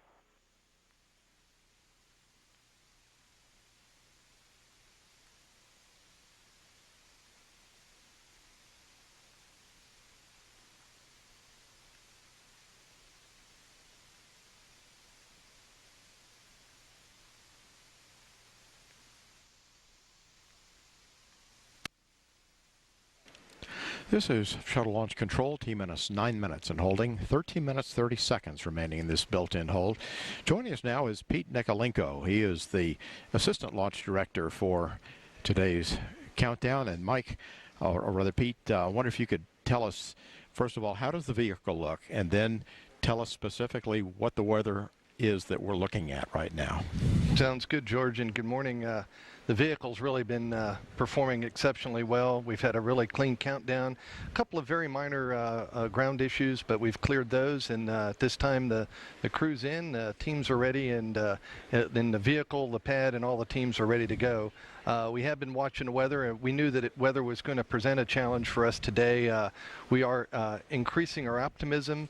Certainly, things look pretty good on the launch weather side. Certainly, we're looking and working with the Spaceflight Meteorology Group and our Ascent Flight Director and the Flight Control Team, because we want to ensure that the weather for our return to launch site abort landing, just in the event if needed, is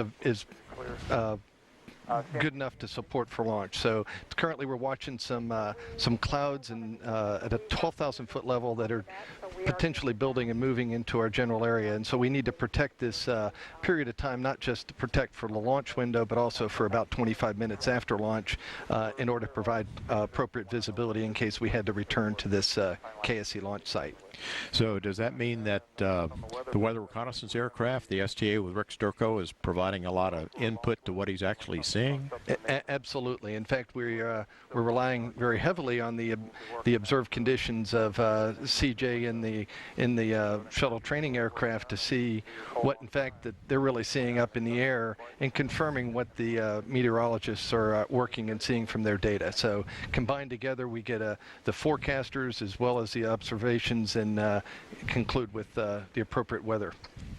Well, Pete, thanks very much, and we'll let you go back to listening to those reports coming back from Rick Sturko. We've got 11 minutes and 18 seconds remaining in this built-in hold at T-minus 9 minutes. This is Shuttle Launch Control.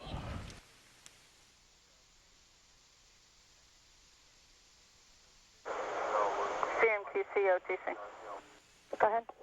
Yeah, send somebody over to 145, standby with Op 38 for the recorder activation, please. Somebody should be standing by, ma'am. Thank you.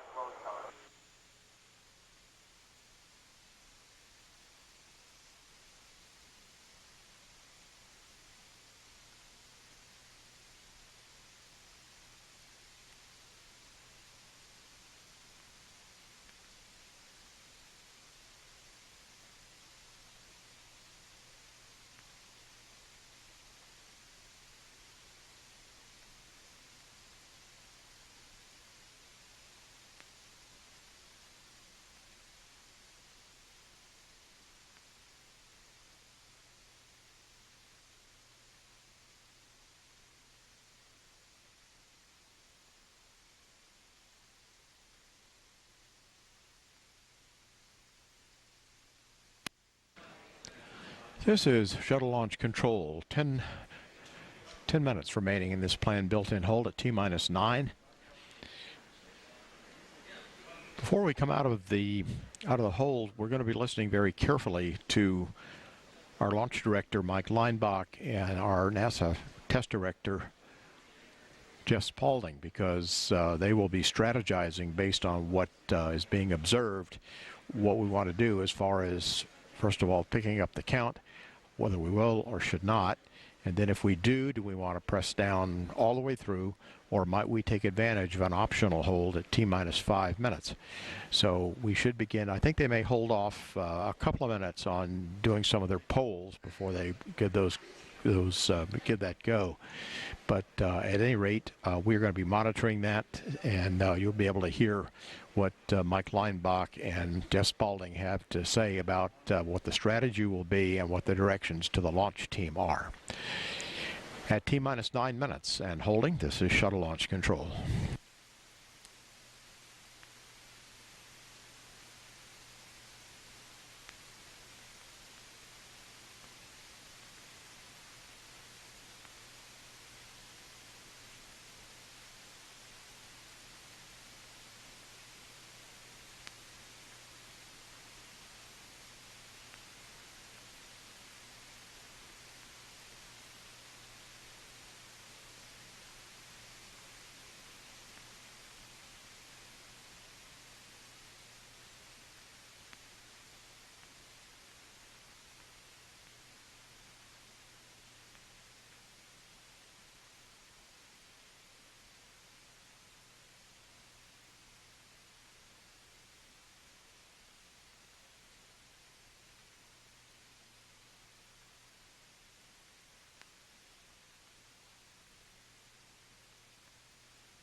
CISL, JRPS, and Houston Flight.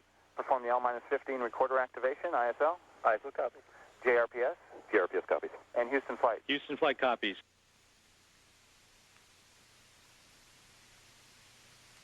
TLT, OTC. Panel R1, payload aux, switch on. That's a work. And MS1, OTC. MS1, go ahead. Activate the V10 recorder. And that's a work. Payload aux is on, OTC. Copy.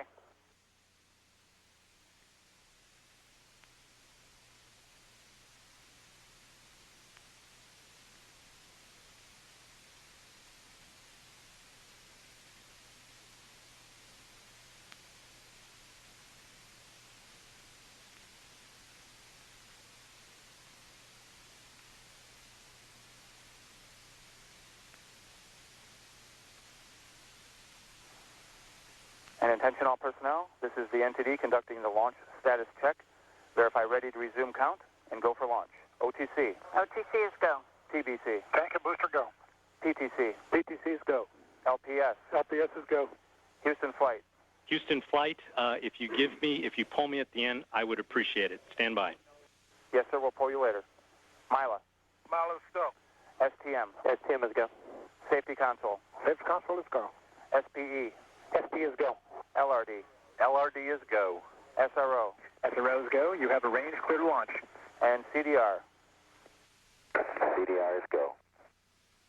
And Launch Director NTD, our launch team is ready to proceed with the exception of Flight, who still needs a little bit more time to make his evaluations on RTLS weather.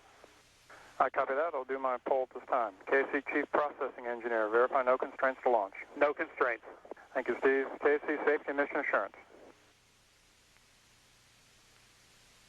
Safety and Mission Assurance is go, Mike.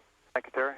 Payload Launch Manager. Hey, Mike, on behalf of the ISS ground processing team, I want to say thanks to you and the shuttle team. It's been a great partnership, and we are go. Thank you, Bill. Appreciate that. Range weather.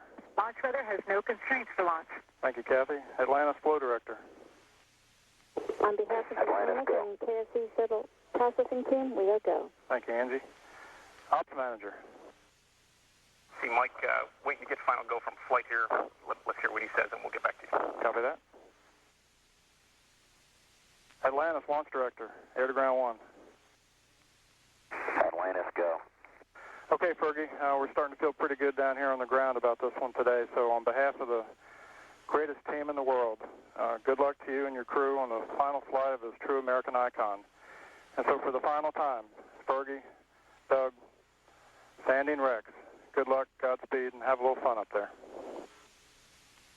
Hey, thanks to you and your team, Mike. Until the very end, you all made it look easy. The shuttle's always going to be a reflection of what a great nation can do when it dares to be bold and commits to follow through. We're not ending the journey today, Mike. We're completing a chapter of a journey that will never end. You and the thousands of men and women who gave their hearts, souls, and their lives for the cause of exploration have rewritten history. Let's light this fire one more time, Mike, and witness this great nation at its best. The crew of Atlantis is ready for launch. Thank you, sir. We'll get you going here in a couple of minutes. NTD, Houston Flight on 212. Go ahead, Flight. For the record, I'm go. NTD copies, and Launch Director, that is our entire launch team, we are ready to proceed at this time. I copy that. Ops Manager. Ops Manager.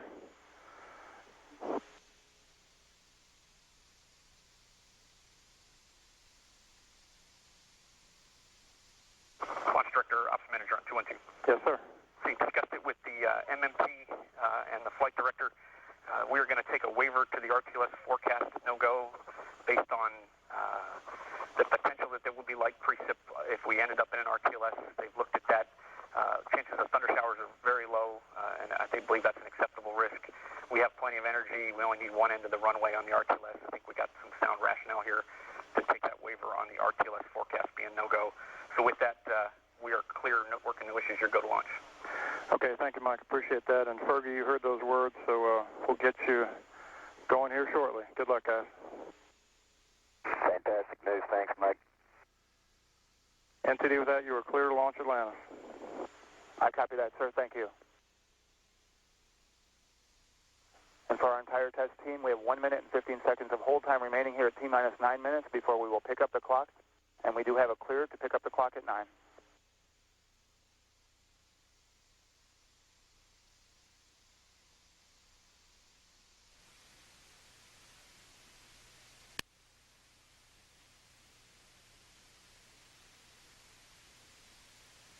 NTD ISL. Go ISL. Order activation complete. Copy, thank you.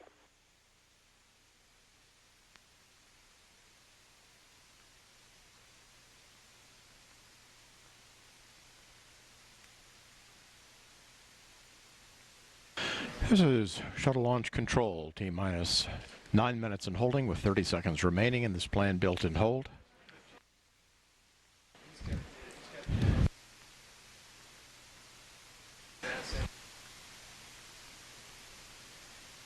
We'll pick up the countdown in 15 seconds. Picking up in 10 seconds.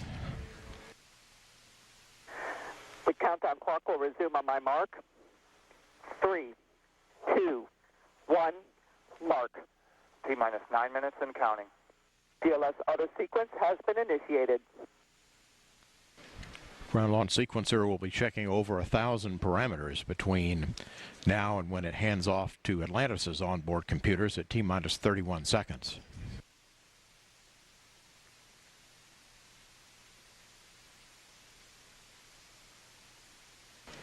And from 31 seconds on, Atlantis' onboard computers will be completely in control of the countdown and for main engine start. And it will assess in the last 6.6 seconds whether the engines are up to full thrust.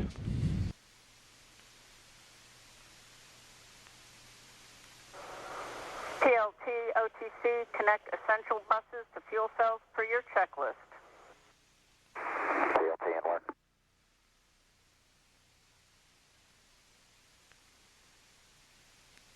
OTC, TLT, that's complete. Copy.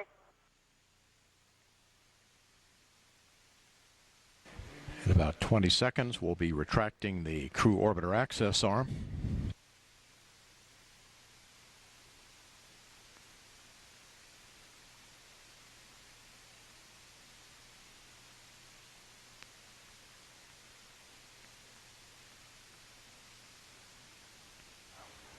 This is go for orbiter access arm retract. Atlantis, this is OTC. This day has been over 30 years in the making. There have been many fabulous missions throughout the years. On behalf of KSC launch teams past and present, we salute the entire astronaut corps for their dedication, not only for our expanded knowledge of the universe, but for the improvement you have contributed to on Earth. Have an excellent mission and Godspeed. Fantastic words, Roberta. Thank you very much. Great to your team. Thank you, sir. It's Orbiter Test Conductor Roberta Wyrick from United Space Alliance.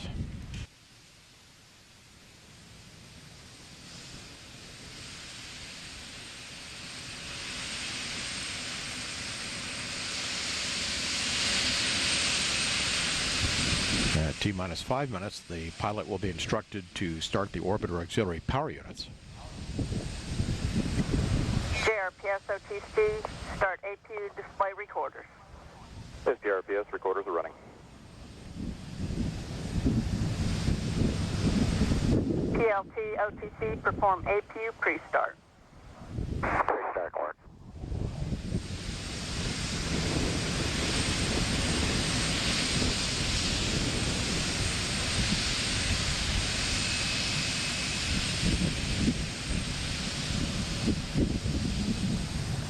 OTC, TLT, 3 gray talkbacks. Copy, 3 gray talkbacks.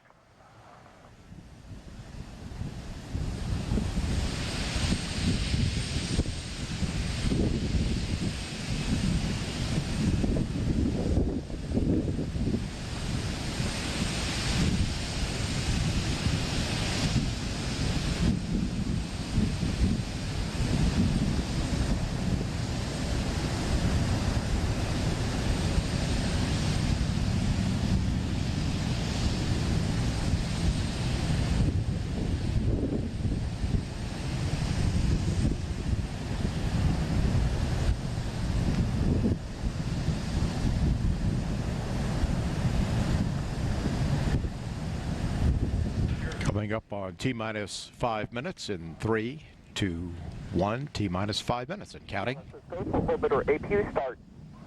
PLT OTC, perform APU start. CDR OTC, reconfigure heaters. That's in work.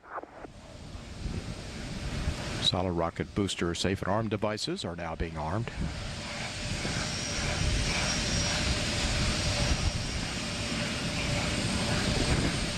OTC, TLT, 3 good APUs.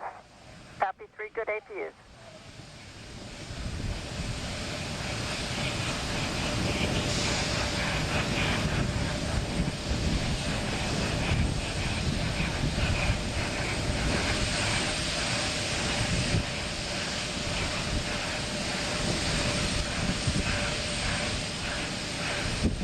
Next milestone is a check of the orbiter's flight controls. TLS is go for purge sequence 4.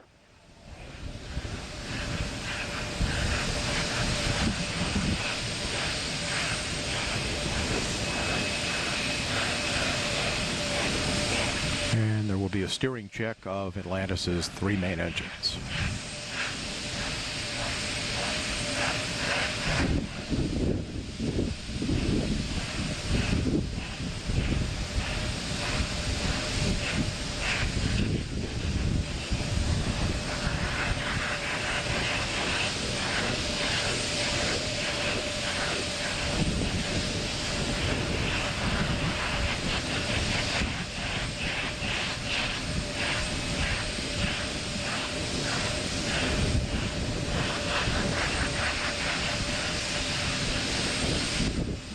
verifying now that the main engines are in their start position.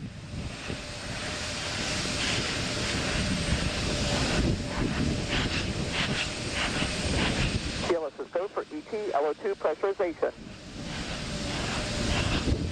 Starting now the retraction of the gaseous oxygen vent arm, the vent hood.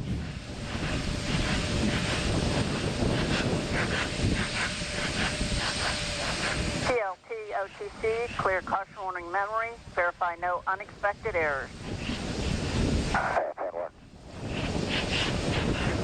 Fuel cells going to internal. External tank camera being activated at this time. OTC, PLT, no unexpected errors. Copy that.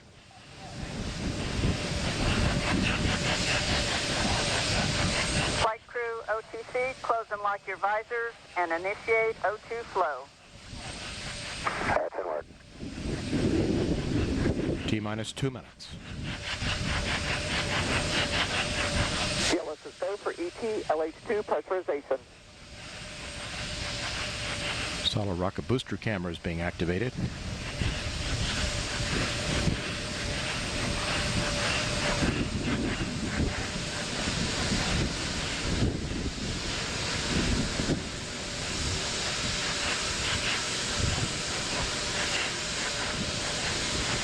T-minus 30 seconds.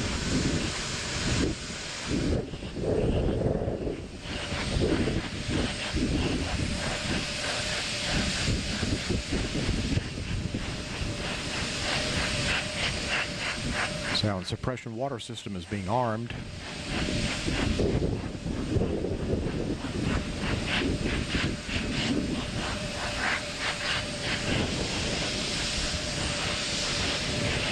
T-minus 1 minute.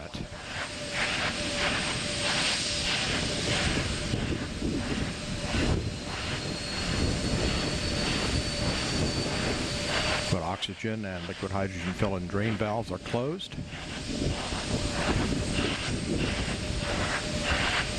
T-minus 40 seconds, handing off to Atlantis' computers at T-minus 31.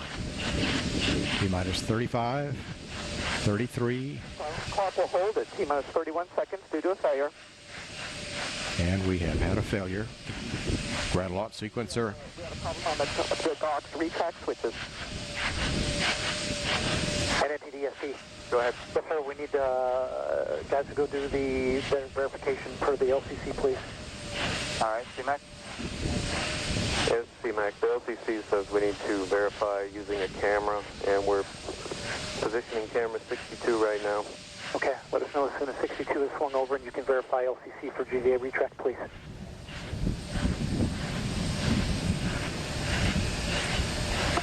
And all personnel, we're holding here 31 seconds while we get a verification that the GVA has fully retracted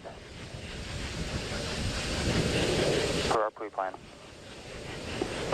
This is CMAC. We verify retracted. Okay, and you can verify that it is fully retracted per the instructions that we've been that we developed, correct? That's correct. All right, and STE? And NTD, STE concurs. They satisfy the requirements of GSE 13 pre-plan contingency. I am go. Okay, I copy. And launch director? Yes, sir. I heard all that and concur. Press on. All right, very good. NTD, STE? Yes, sir. Yes, sir. I need concurrence to GLS and mass to clear the hold, please. Very good. And GLS, you have concurrence? Go. Copy that. It's in work. Thank you. Let us know when that's complete.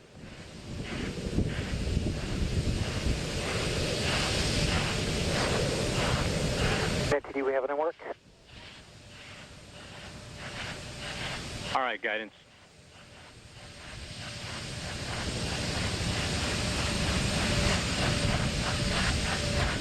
And just a reminder for folks, our lock spin back hold time is 3 minutes and 16 seconds.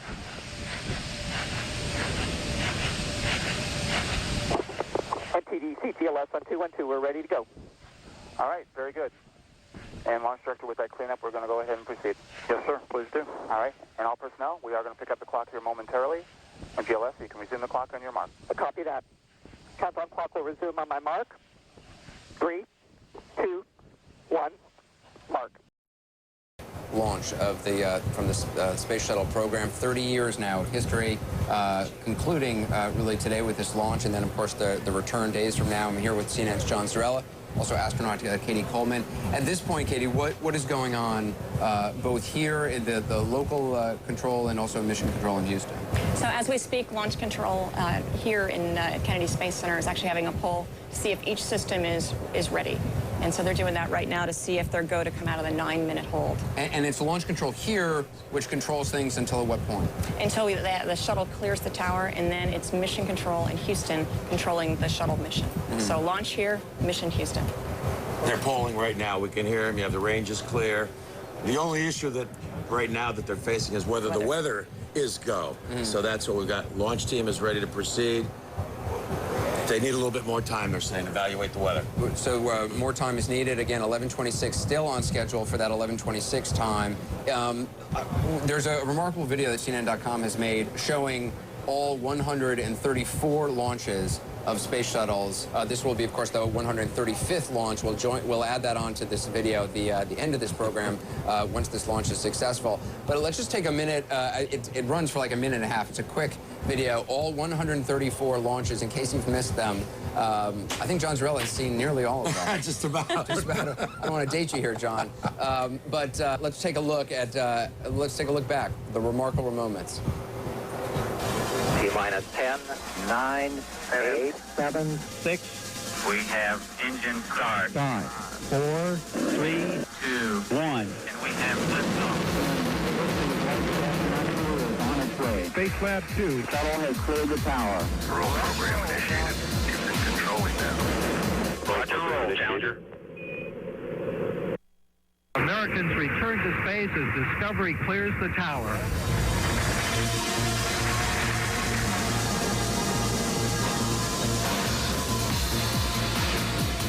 Liftoff of Columbia and the first dedicated medical research flight. 6-man crew on the Department of Defense flight.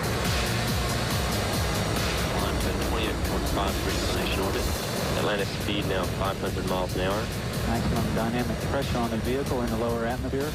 Heading engines at 100%. Well, the vehicle's rate of speed will virtually triple. Flight controller standing by for burnout. And we've just got breaking news. John, why don't you tell us? Yeah, we're listening, and the launch director is saying we're looking better every second.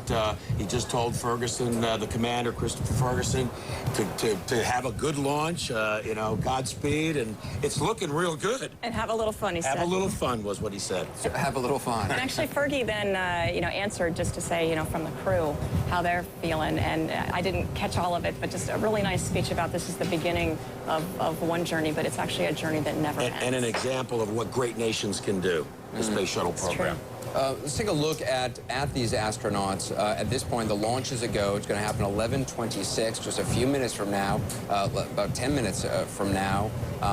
That's just going to be a remarkable moment. I mean, this is the last one we will ever see. They are talking about doing kind of a smaller shuttle that will be able to, a taxi they're calling it, that would be able to ferry people to a space station or other missions. We've gotten so we understand how to get people up and down, and it's time for NASA to be actually out of that business so that we can focus, our expertise on harder problems that need solving, which is to go further and to be, the moon, Mars, asteroids. And so it's going to be go for launch. The launch director said we'll go for launch. They cleared the last issue, which was an return to launch site. If, God forbid, they ever had to try and come back here, they've cleared that issue, that weather issue. That was the last one that they were facing, and they are now clear to pick up the clock at 9. So they're going to start counting it down here. And we'll watch as soon as that countdown clock starts to move at T-minus 9 minutes. Just so you know what we're going to do, just in the last few minutes before launch, we're going to stop talking, and just you will hear launch control, and you will hear that for many minutes before the launch and also all the way through once the space shuttle has been launched and it is heading off into space. We want you to be able to hear all the natural sound, all the mission control, launch control, we want you to hear history as it's happening with us, without us talking over it. Now, I was telling you, Anderson, that back in 1988, when the first return to flight mission, the clouds kind of opened up and Discovery lifted off. Then it closed back up 30 minutes out. I'm looking up there, and there's a hole about the same size as the one Discovery flew through back in 1988. 4 astronauts on board. Let's talk about who those astronauts are. Commander Chris Ferguson, Doug Hurley, Sandy Magnus, and Rex Walheim. Most of the, usually it would be a larger crew. It's right, but we actually have to, I'm starting the 9-minute hole. We're coming out of it. Yep, there we go. Just began. T-minus 8 minutes, 57 seconds. And you can hear an applause from the crowd here. No doubt that applause will be echoed among the million or so people who are estimated to be watching all over this area, on beaches, on boats, all around. This has really attracted a huge crowd. So many people bringing their families, coming from all around the world, wanting to witness history as it's happening. And there you see the countdown clock. Now, will there be a hold at all on that? It shouldn't be. No, they're go. Yeah, they're go. So, Commander, all of these pilots, all of these astronauts have been to space before, some of them multiple times. Chris Ferguson, this is actually his 3rd space flight. Correct. Rex Walheim has been in space. This is also his 3rd shuttle flight. Doug Hurley, I think it's a 2nd. And that's right. Sandy, probably her 3rd. It's hard to count. She was one of the space station astronauts. She's actually the most experienced astronaut. She's spent the most time in space because she's been on the International Space Station. It's true. Yep. And she's one of the most organized people that you'll ever meet.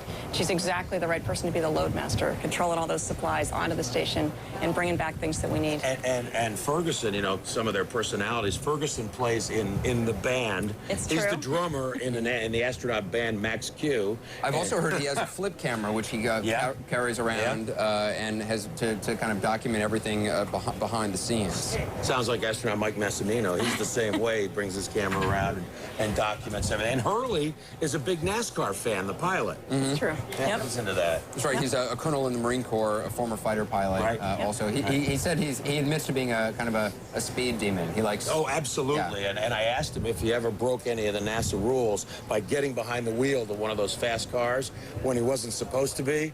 Of course, he denied it. There's lots of times we're supposed to be. You know, and actually, he's married to Karen Nyberg, who's also an astronaut. Is an astronaut, actually training for the space station as we speak, and they've got a little one. So this is STS-135, the 135th mission, the 5th and final mission. They started, the astronauts started calling themselves the Final Four, and the name has kind of stuck. And in terms of what this mission is, what are they going to be doing? They're bringing a lot of supplies and especially some interesting equipment to the station, robotics kind of service, remote robotics servicing unit to be able to refuel satellites, you know, from space, understand more about that. They're bringing just immense number of supplies that are needed on the station and also bringing back some things that we need to investigate further. We've got T-minus 6 minutes and 26 seconds. I don't know if we can show kind of some of the multiple images because there's multiple cameras and different things happening. So I don't know, rather than just showing the one image, I don't know if we can put a couple different multiple images on the screen at once. What are we looking at there? So this is right on the pad. You're looking at the main engines. And those are getting cycled and put into position, pressures equalized. You'll see a little spark right before launch because it's those main engines that light 6 seconds before launch. And that little spark is actually just burning up any residual hydrogen that might be there. It's not the lighting of the engines. And if there were a problem, they could still shut down and stop. Absolutely. Before the solid rocket boosters ignite. Once the boosters ignite, then you're going. One way or another, you're going. And actually what's kind of interesting, if you look at the shuttle on the pad there, it's actually only held down on those solid rocket boosters. So there's 4 bolts on each of those, huge bolts, okay? And when the main engine's light, it actually pushes that space shuttle over, you know, pushes it like this. The nose actually swings about 6 feet, comes back, and when it's in the vertical, that's when the solid rocket boosters And can you light. feel that when you're sitting in the cockpit? Absolutely. Yep, we call it the twang. You know, when they clear the tower at about 11 seconds, you're already traveling at nearly 1,000 miles an hour. It's something like 900. Is that right? 11 seconds? 11 seconds after liftoff. And then fast. very quickly, you're moving up those numbers very, very quickly. And you say, I mean, when you can really feel that. I mean, Oh, no question. It's actually, with those solid rocket boosters, it's a pretty rough ride, so you're really kind of shaken. And as I said, with about the last 2 minutes to go, we're going to just turn the audio over to the launch control, so you will hear what the astronauts are hearing. You'll hear what is happening on in the control room. You know, George Diller, who was doing the commentary for NASA, he started in 1979. He was brought on for the build-up of the shuttle program to do commentary. And I asked Diller, and Diller's very first shuttle that he did commentary for was Atlantis. Now he's doing the last one. He said it was just 2 days ago when he settled on the words that he was going to use. Of course, he won't tell me what they are because they're going to be pretty historic, whatever he ultimately says at liftoff before he turns it over to Rob Navius, who is the voice of mission control out in Houston, who will then take over commentary as soon as the shuttle clears the tower. And you think about all the people who have flown on board. There's 355 people have flown 852 times on 135 missions going back since 1981. 16 countries, as you said, have been represented with astronauts and people on board this. 14 people, of course, have lost their lives in the two disasters, and of course on this day we remember them all. I know that Lorna Onizuka, the wife of Ellison Onizuka, who died on Challenger, I saw her a couple days ago. She's here. She's watching. She's come to nearly every shuttle launch since about 5 years after her husband perished. And you know, she says she believes Ellison is looking down on them. I have no doubt. I doubt. Yep. You know, there's only 4 on this shuttle, but they bring with them the hearts of so many people. It takes so many people to make this work, and you talked about George being back to do the commentary. Yeah. So many people have worked on these launches, these shuttles, for so long, and all of them are going today. And let's listen in now to launch control. Verifying now that the main engines are in their start position.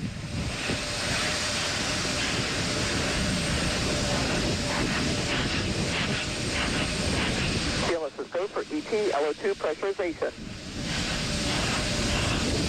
Starting now the retraction of the gaseous oxygen vent arm, the vent hood.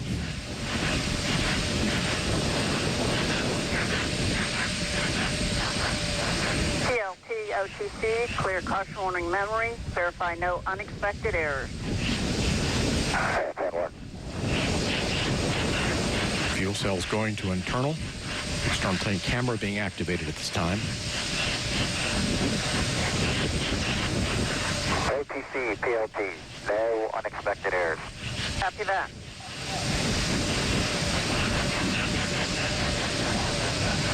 Flight crew OTC, close and lock your visors and initiate O2 flow. That's in work. T-minus 2 minutes.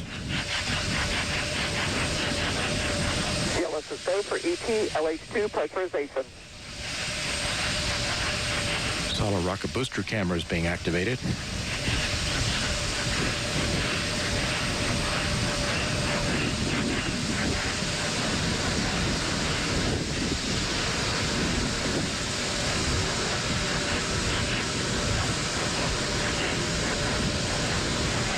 T-minus 30 seconds.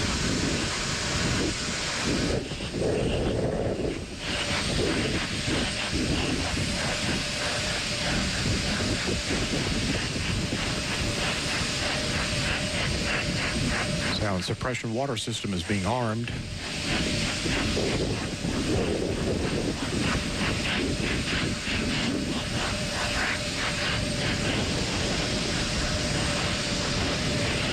T-minus 1 minute.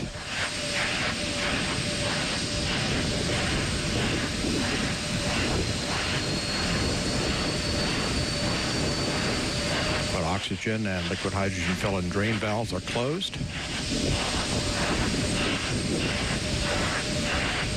T-minus 40 seconds, handing off to Atlantis' computers at T-minus 31. T-minus 35, 33. Clock will hold at T-minus 31 seconds due to a failure. And we have had a failure. Grand launch sequencer. We had a problem on the box retract switches. NNTDSP. Go ahead. Yes, sir. We need guys to go do the verification per the LCC, please. All right, CMAC. Yes, CMAC. The LCC says we need to verify using a camera, and we're positioning camera 62 right now. Okay, let us know as soon as 62 is swung over and you can verify LCC for GVA retract, please.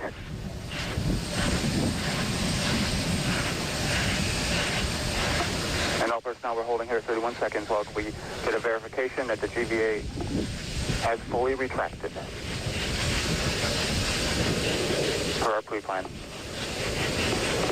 This is CMAC. We verify retracted.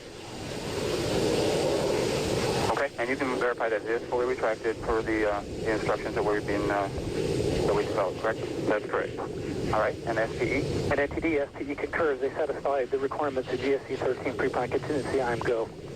Okay, I copy. And launch director? Yes, sir. I heard all that and concur. Press on.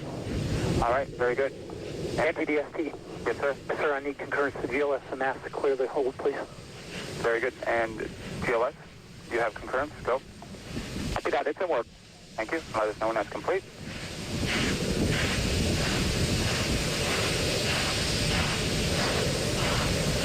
NTD, we have it in work. All right, guidance.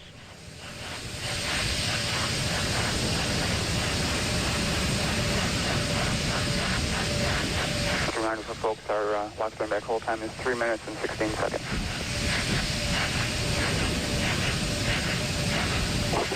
NTD, CTLS on 212. We're ready to go. All right, very good.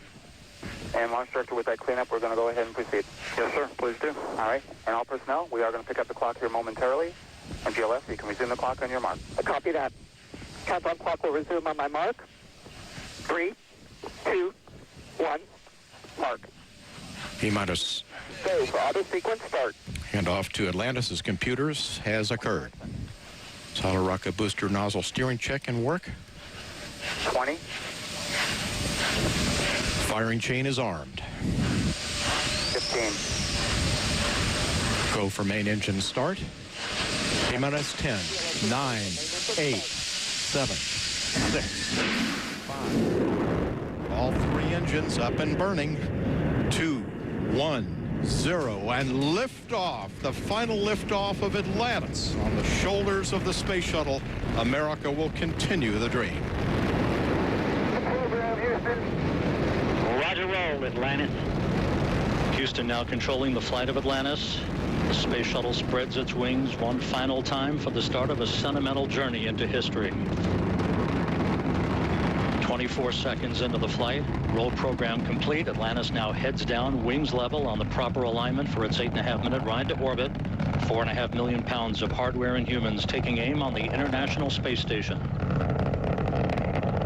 40 seconds into the flight, the 3 liquid fuel main engines throttling back to 72% of rated performance in the bucket, reducing stress on the shuttle as it goes transonic for the final time. Engines now revving up, standing by for the throttle up call.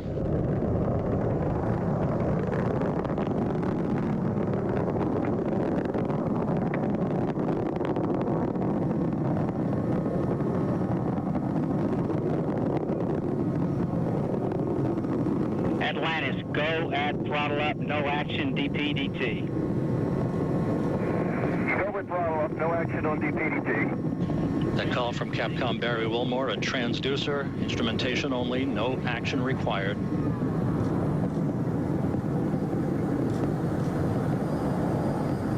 Atlantis now 15 miles in altitude, already 16 miles downrange from the Kennedy Space Center, 1 minute 40 seconds into the flight. Atlantis flexing its muscles one final time. Atlantis traveling almost 2,600 miles an hour, 21 miles in altitude, 24 miles downrange, standing by for solid rocket booster separation.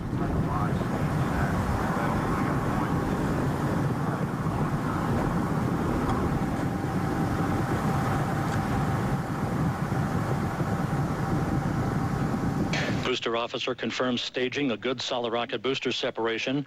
Guidance now converging. The main engine steering the shuttle on a pinpoint path to its preliminary orbit. 2 minutes, 20 seconds into the flight. Atlantis already traveling 3,200 miles an hour, 35 miles in altitude, 50 miles downrange.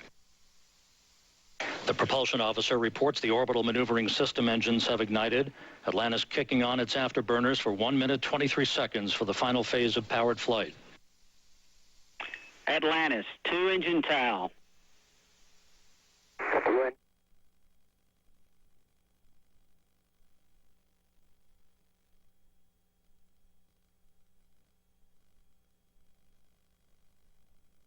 Okay, in-flight post ATO, 10.8. Frestamiko, 14.7. West ATO, 10.8. Frestamiko, 14.7. That's a good read back, Atlantis. Because of the slightly late launch time, Capcom Barry Wilmore reading up to pilot Doug Hurley the updated abort boundaries for Atlantis, which is flying on the singular power of its 3 liquid fuel main engines, draining a half a ton of fuel per second from the shuttle's large fuel tank. 3.5 minutes into the flight, Atlantis traveling 4,200 miles an hour, 54 miles in altitude, already 120 miles downrange from the Kennedy Space Center. 3 good main engines, 3 good auxiliary power units, 3 good fuel cells for Atlantis.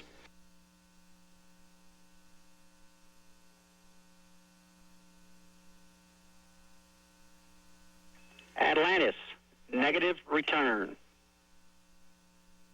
Negative return. That call from Capcom Barry Wilmore indicating that we're too high in altitude, too far downrange to return to the launch site in the event of an engine failure. However, Atlantis' 3 engines performing perfectly. Wow. 4 minutes, 20 seconds into the flight. John Zarella listening in as well, and astronaut Katie Coleman is with us. Katie, in terms of what's happening now, what's going on? Well, they've already gotten rid of the solid rocket boosters. We use up all the fuel, toss them off. Looks like they fall down, but they actually go up another 150,000 feet. Is that right? Because they're still on their way. Now, those things actually will land in the ocean vertically, really? Get picked up, cleaned out. Could be used again, but in this case, not necessary. I'm sure they'll pick them up and clean them out, though. And now we're just waiting for main engine cutoff, which is going to be 8.5 minutes after launch. And that means they've achieved orbit and they're on their way to space. I mean, you guys have seen this a lot. This is the first time I've actually been here for it. It is completely different. It is such a cool experience. The power of it, I mean, we are, how many miles away are we? About 5. 5 miles away. Miles, yeah. The sound is deafening. Yeah, you feel it like go through you, and the light is so bright from the boosters that you can barely look at it. I mean, it's such a searing heat. Television has never done it justice. I mean, that's clear. Yeah. Try, but I just try to tell people that it's like nothing you've ever seen, and I try to tell people that it's a big deal for people to leave the planet. Right. Even though it's gotten to be every day. I mean, that's what the space shuttle has given us is people go to space. But you really do feel that they are leaving the planet. I mean, you feel that they're kind of like ripping a hole in the sky. Exactly. It's extraordinary. They're traveling now over 7,000 miles an hour already. 5.5 minutes into the flight. Incredible. Yeah. Just incredible. And I mean, to see that column it's just incredible. It's really rather remarkable. And it's different every time, you say. Because, it depends on the wind, which way the wind is going, the light, the time of day, how long you can see the shuttle. It's always, so every launch picture is going to be different. And I think you'll look at everyone a little differently now. The closest sound I can think of is, and it's nothing, it's like a pale comparison to it, is when, you hear a jet like breaking the sound barrier, you hear the boom of a jet overhead, but I mean, it's nothing compared to this. This is, I don't know how to describe it. You really just feel it through your whole body. Yeah, it's extraordinary. Carol Costello is with spectators on the beach. Carol, from your perspective, I mean, that sound, which doesn't hit, it takes a while for that sound to actually reach. I'm sorry, Katie, what are we looking at? Just looking at, you can actually see the main engine tank. We're about to separate in a couple minutes, but you see the edge of the Earth there. So now you see how high they are, because you don't just see whole Earth behind them, you see the edge of the Earth. To have gone that high that quickly is just extraordinary. I mean, we're all sort of still sitting here. It happened just seconds ago, and they're already... Look at now, you can even just make out things on the Earth. Yeah, they're going to be in space in like a minute and a half. And you can, I mean, are you looking out the window are these astronauts at this point even looking out the window, or do they have so many things going on that they're not paying attention? I'd say most of them have things going on, but if there's nothing going wrong, which on this flight we haven't seen anything go wrong, the mission specialists in the back can actually use the mirrors on their kneeboards to look out the overhead windows, and you can see the blue sky just change to the black of space. Any clouds just shrink like little cartoon things, just really small. Right in about 1 minute from now is when they'll have main engine cut off, and then they'll separate the giant external tank. At that point, you're in space, right? Absolutely. 1 minute. I mean, they're actually already in space, 50 miles, and you're in space. But that's the end of the powered flight, and that means we're going to get rid of the big fuel tank, don't need it anymore. And that's why you'll see the fuel tanks on the bottom there. You'll actually see that separate. The shuttle will fly away and then do a pitch maneuver so we can take photographs of that tank and diagnose whether any pieces of the foam on the tank might have come off you know, and cause damage. It doesn't look like it, but yeah, I just heard him say you're traveling about 15,000 miles an hour right now. Exactly. And when you hit MECO, main engine cutoff, you're at over 17,000 miles an hour. It looks like you're standing still. And I think this view that you have right now, I mean, is that you can see the Earth actually getting smaller. I mean, the Earth was big. They were right on the Earth, and now it's getting smaller and smaller. And how long will it take to actually get to the International Space Station? You could get there quickly, but the fuel-efficient way, it'll take about 2 days to catch up. Sunday morning is the scheduled docking. Yep. All right, main engine cutoff's been confirmed.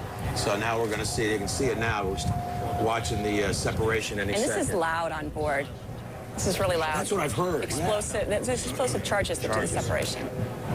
So what is actually happening? Now standing by for external tank separation. The tank is, and the shuttle is going to actually fly away from the tank there. So the tank stays in one place, and now the shuttle is going, and the camera is on the tank. So we see the shuttle gracefully arcing away. Atlantis off the tank.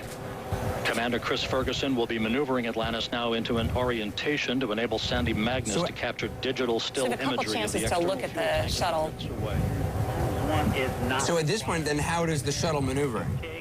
It's got jets that use fuel that when the two kinds of fuel actually combine, they make a gas, and that gives them propulsion. It's like a jetpack. But we've got them all over the shuttle so that we can maneuver it. So now you're seeing a view from it can move in all different directions. Exactly. So they're actually maneuvering the shuttle so that they can then turn around and look at the tank, and Sandy will be snapping picture after picture in detail up and down the tank. That's one way to sort of investigate how did ascent go in terms of debris, is to look at how did the tank fare, and then when the shuttle approaches the space station, the shuttle will sort of do a belly flip in front of the space station. The station astronauts will photograph it. Extraordinary. Just incredible. As we continue to watch these images, let's also check in with Carol Costello, who's on the beach with spectators. Carol, from this vantage point, it was extraordinary. I imagine similar reaction there. Exciting reaction. And as the space shuttle took off, there were chants of USA, USA, and a giant cheer went up from the crowd. These folks have stuck around to talk with us, and you tried 8 times to see the shuttle. You finally did. What went through your mind? I was just happy that it finally got to the point where I can get it off my bucket list. That last couple of seconds where they stopped for a camera of all things to keep me from not seeing it. So I'm glad I don't have to come for a 9th try. So I'm happy to see it go off. So as you saw the shuttle lifting off, I mean, was it pride in country that went through your mind? Was it just excitement? What was it? It was a little bit of everything. I'm glad to see that, you know, I got to be a part of history, you know, the beginning and the end, because there's something new that's coming after this. And I got to be here with all these people here and wonderful Americans to experience that. I know. Somebody came, a lot of cheers for that. Thank you very much. Counted license plates from 26 states. Met a man from Australia, New Zealand, and there was another one from Scotland, right? Yeah, it's been amazing. Okay, Matthew, you were sleeping because you got here very early this morning. You were awake for the launch, thank goodness. So when you saw it, what adjective described it best? Awesome. I knew that word was coming to mind. Are you glad to be part of history? Yes. And did you ever have dreams of becoming an astronaut? Yes. And do you think that it will still be possible, even though this is the last shuttle launch? Yep. You do. And I'll ask your mom that very question because this was exciting for you too. There are some people who think that this is the end of the space program. Even though there are other programs on tap, it will be quite some time, maybe not within his lifetime, that we'll see someone on board something like a space shuttle. What do you think? I just hope that they continue to go farther into space and keep going, and maybe one day he will get to be part of it, or maybe his kids. Do you think it was correct of the president to tell NASA to go into a different direction? Yes, he was. I think we should go to the moon and to Mars and visit other planets and see stuff. So although this is kind of a sad day because it's the last, you know, shuttle that's gone up, that's okay by you? It wasn't sad. It was a good ending to a great vacation here in Florida. That's awesome. See, there are still hopeful Americans out there, Anderson. But I got to tell you, when we saw the bright lights of the shuttle taking off and the chants of USA, USA began, it was hard not to cry, frankly. Well, just so many extraordinary different emotions. I mean, to witness it in person, so much different than seeing it on TV. But we're glad that the launch happened and that folks around the world were able to watch it on our covers. I'm here still with Katie Coleman and CNN Sean Zarella. I sound like an idiot because while Carol was talking to people, all I kept saying to you was like, wow. It was, I mean, I still can't get over just the power of that machine and the technology required to make this happen. It's an emotional thing. I cry probably at almost everyone that I see in person because there's just, it's so clear how much power there is, and there's people in there, and in my case, I know them, and you know they're doing something that they think is really important. You brought your son with you here today. Why'd you want him to be here and see it?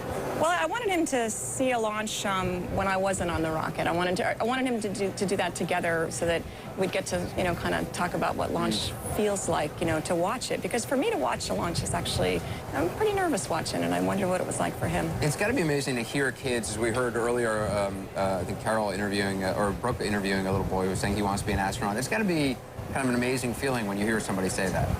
Well, because they think it's just like one more, I mean, they could be this, they could be that, they could be an astronaut. They just think it's normal.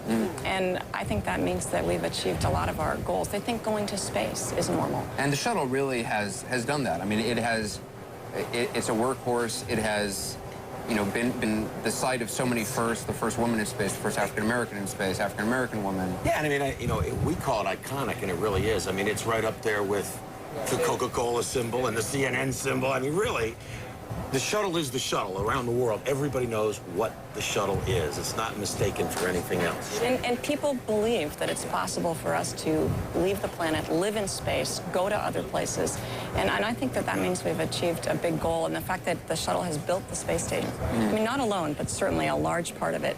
Large pieces of the space station come up in the shuttle, dock to the station, robotic arm reaches out, takes that next big module, attaches it, and now, I mean, I just came back from there, and it's huge, and it's capable. It has power, data, all those things that we need to do things we just can't do down here. Well, there won't be any more shuttle missions like this, but there will be other missions. We'll talk about what's ahead in a moment. Let's just want to, as we go to break, want to show you the launch once again, because, frankly, there's nothing like it. Let's take a look.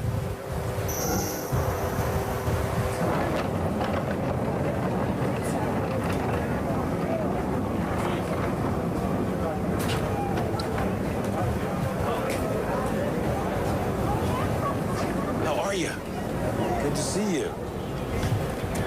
Hey, how are you? I'm Anderson.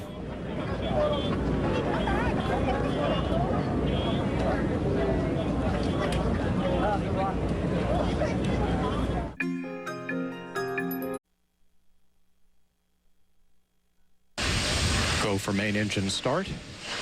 T-minus 10, 9, 8, 7, 6, 5. All three engines up and burning. 2, 1, 0, and liftoff. The final liftoff of Atlantis on the shoulders of the space shuttle. America will continue the dream. Program, Houston. Roger, roll, Atlantis. Houston now controlling the flight of Atlantis. The space shuttle spreads its wings one final time for the start of a sentimental journey into history.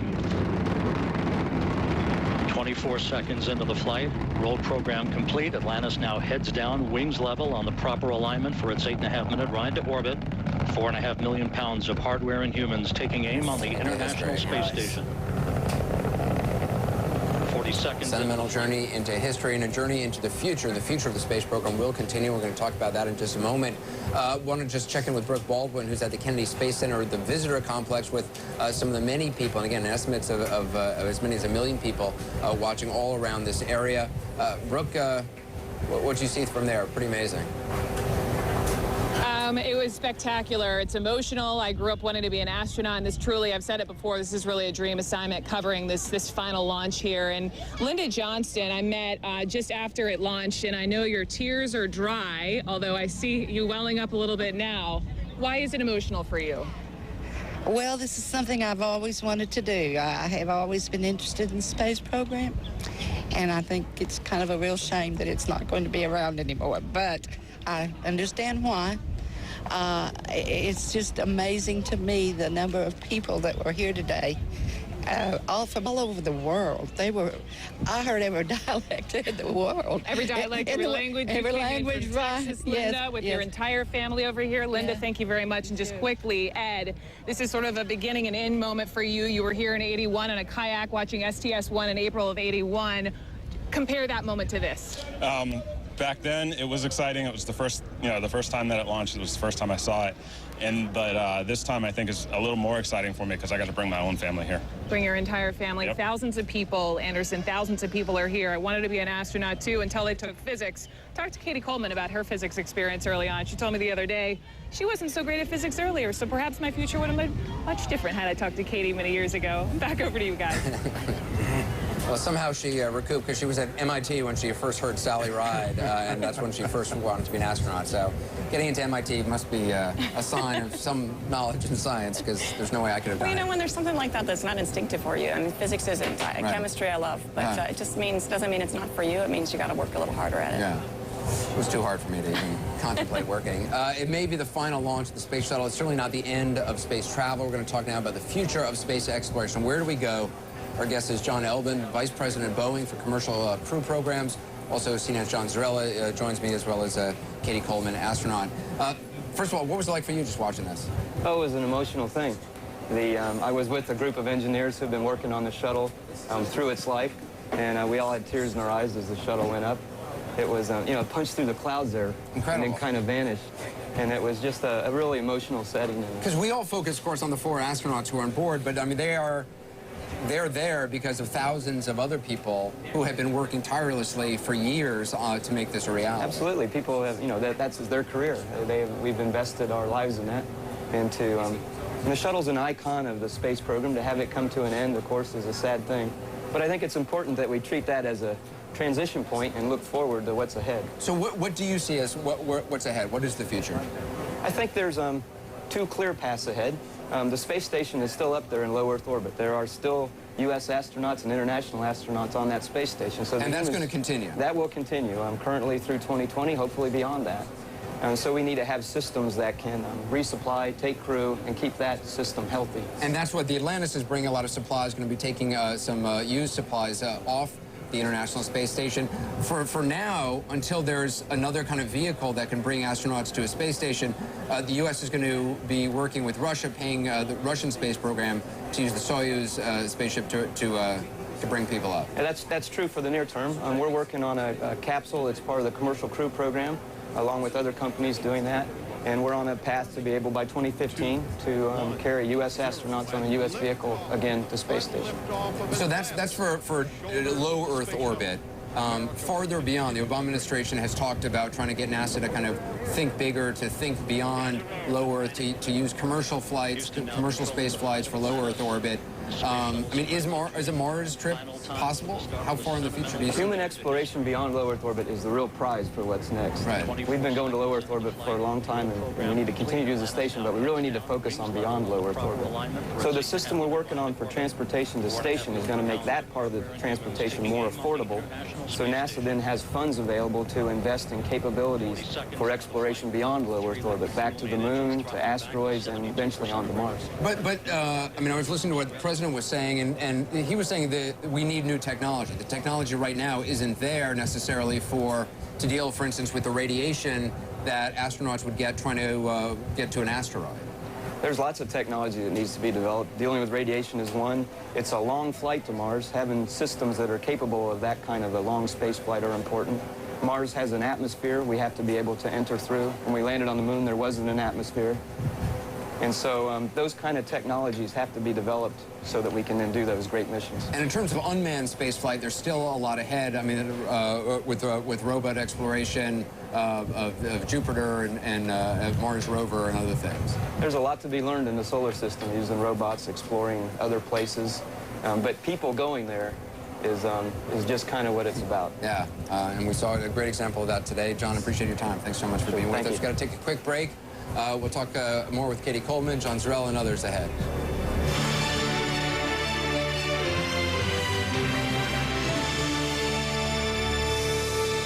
Go.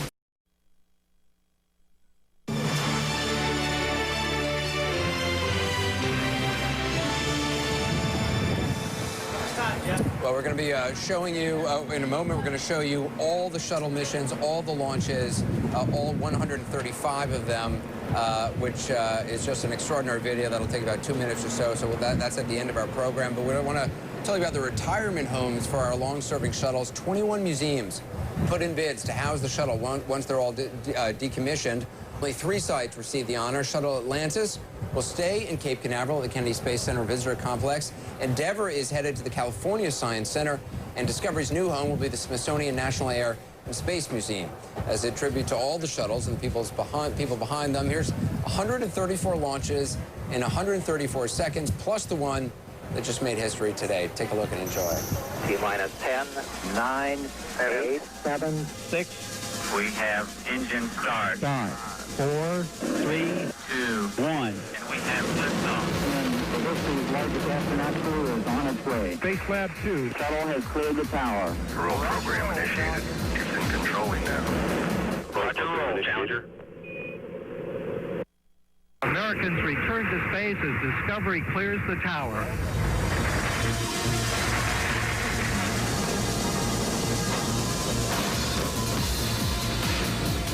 Liftoff of Columbia on the first dedicated medical research flight. 6-man crew on a Department of Defense flight. Climb to 28.5 degree inclination orbit. Atlantis speed now 500 miles an hour. Maximum dynamic pressure on the vehicle in the lower atmosphere. Setting engines at 100%. Well, the vehicle's rate of speed will virtually triple. Flight controllers standing by for burnout and jettison of the twin solid rockets. 3 main engines, second stage. Columbia Houston, performance nominal.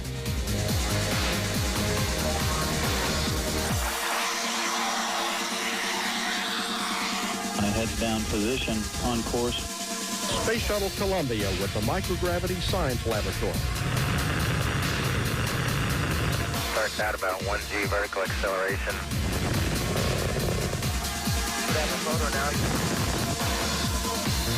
All systems on board are continuing to perform well. Good solid rocket booster separation.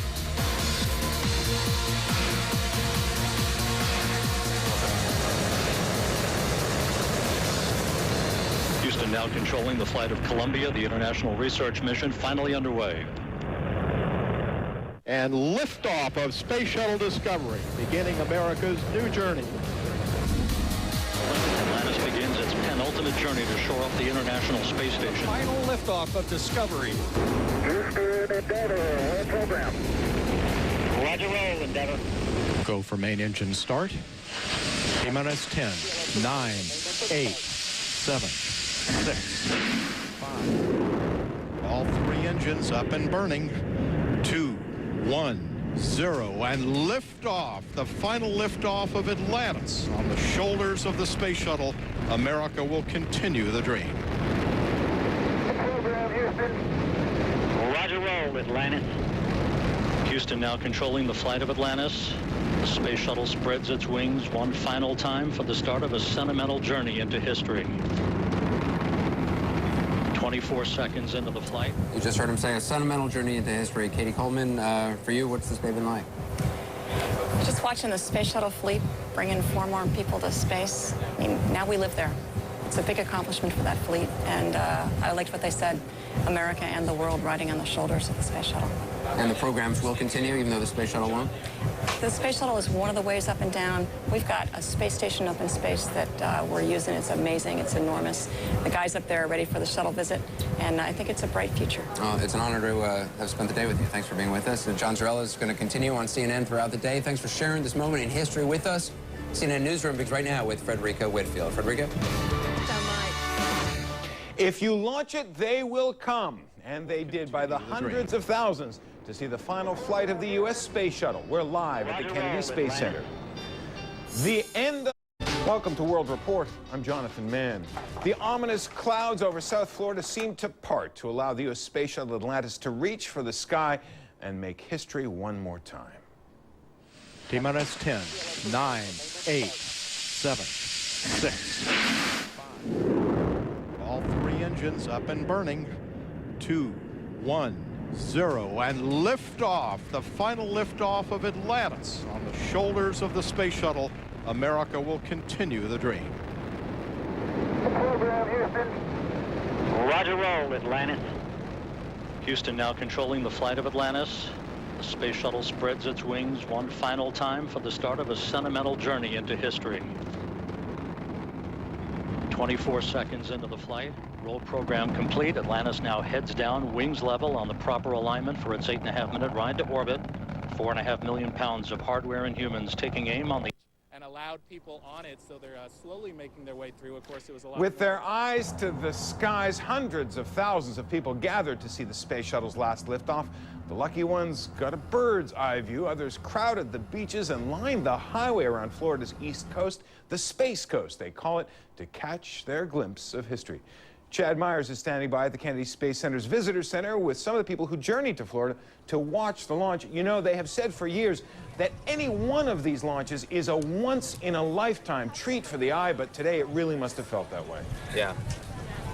It was. This was my first one. I had never seen it. I was in Orlando, STS like 75, I don't know, but it was so far away you couldn't enjoy it. Here, it was like looking at a blowtorch or maybe like a welding rod. I don't know, it was so bright and it went so fast. And these people traveled a long way to get here. And so you had 15 seconds of fame. Here's Chris McCurry from South Carolina. 15 seconds to see that before it hit the clouds. And how long did it take you to get here? About 6.5 hours. And then you had no sleep? No sleep. Been planning this about 2 weeks now. And now you're going to get back in the car and drive back home? Oh, no. We're heading an hour to Daytona and spending the rest of the weekend there. That's called a break. Well, go see the NASCAR Hall of Fame while you're there. That's right. All right. Back on this side, Terry and TJ Schmaltz. And, well, you guys are where? You guys are from Mexico. No, north side, the north side. Yeah, what is it? Yeah, well, I can tell by your shirt. No, we're from Canada, man. You're from Calgary, you're from Vancouver. That's right. How long did it take you to get here? Well, it took us a better part of a day traveling through Houston. It was a long way, man. It is. And now you said you used a lot of points to get here. Now you used them all up. Now you can't go on vacation for a while. That's right. You got it. We got hotel, we got rental car, and we got airfare. And what'd you think? It's fantastic. I'd do it again. I'd do it in a minute. Now, you're going to miss the Calgary Stampede, you know. No, we're not going to miss the Calgary Stampede. We've got tickets for that later this week.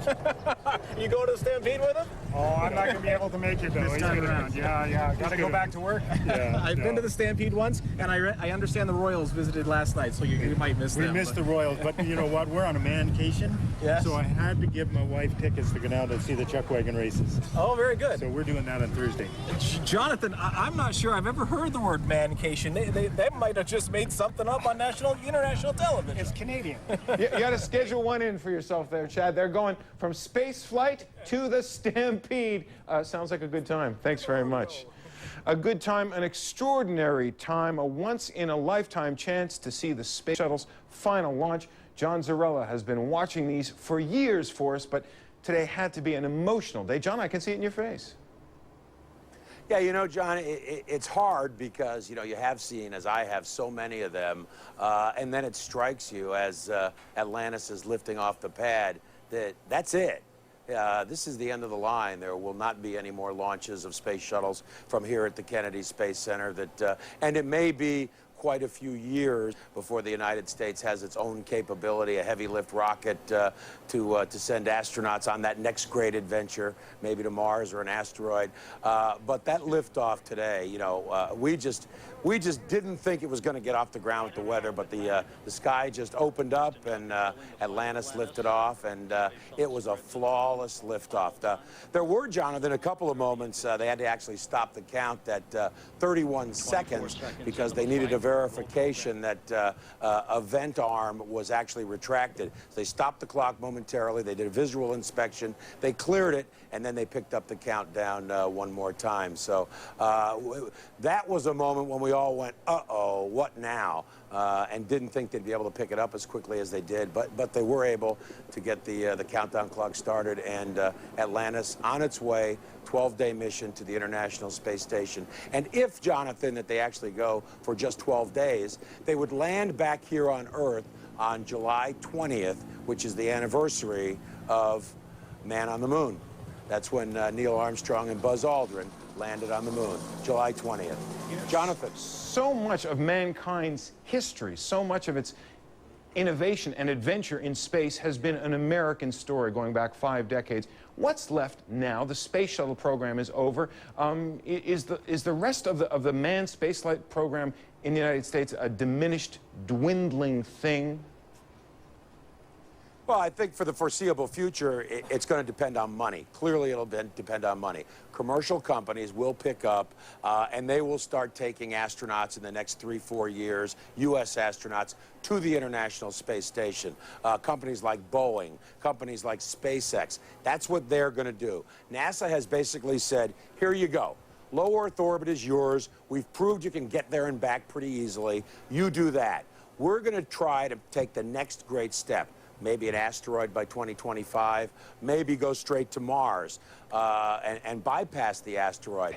But the question is, in this country, in the United States, will there be the money? Will there be the political will? Will there be the will of the nation as a whole to go ahead and spend what's going to be needed to make that next great leap? And that's the question that's right now unanswered. And it may be 5-10 years before we have that answer. And by then, other countries like China, like Russia, like India, could very well have bypassed the United States. And that's the great worry in this country, that the United States could be left behind and no longer that first-rate spacefaring nation that it has been for the last 50 years. Jonathan? John Zarella at the Kennedy Space Center. Thanks very much.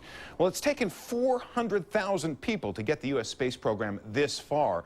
Leroy Chow knows firsthand what all of those people must be feeling right now. He's a former astronaut, 4-time veteran of space missions. You spent months aboard the International Space Station. We're so grateful to have a chance to talk to you today. What's going through your head? Well, it's a bittersweet moment, as you can imagine. I joined the program in 1990 as a new astronaut. I got to fly 4 missions into space, 3 of them aboard space shuttles, and watching the last one go was both great, wonderful, emotional, but also a little bit sad. It's the last one, and as you all know, it's the end of the shuttle program. You're the real deal. You're a spaceman. You're part of a very unique breed. Is that breed now facing its extinction? I know there are still people up at the space station. I know that other nations will still be sending men and women into space. But are we going to see fewer and fewer people going and fewer young people dreaming of going? Well, that's part of the problem. I mean, I'm concerned that the United States is losing its capability, its independent capability of sending astronauts into space.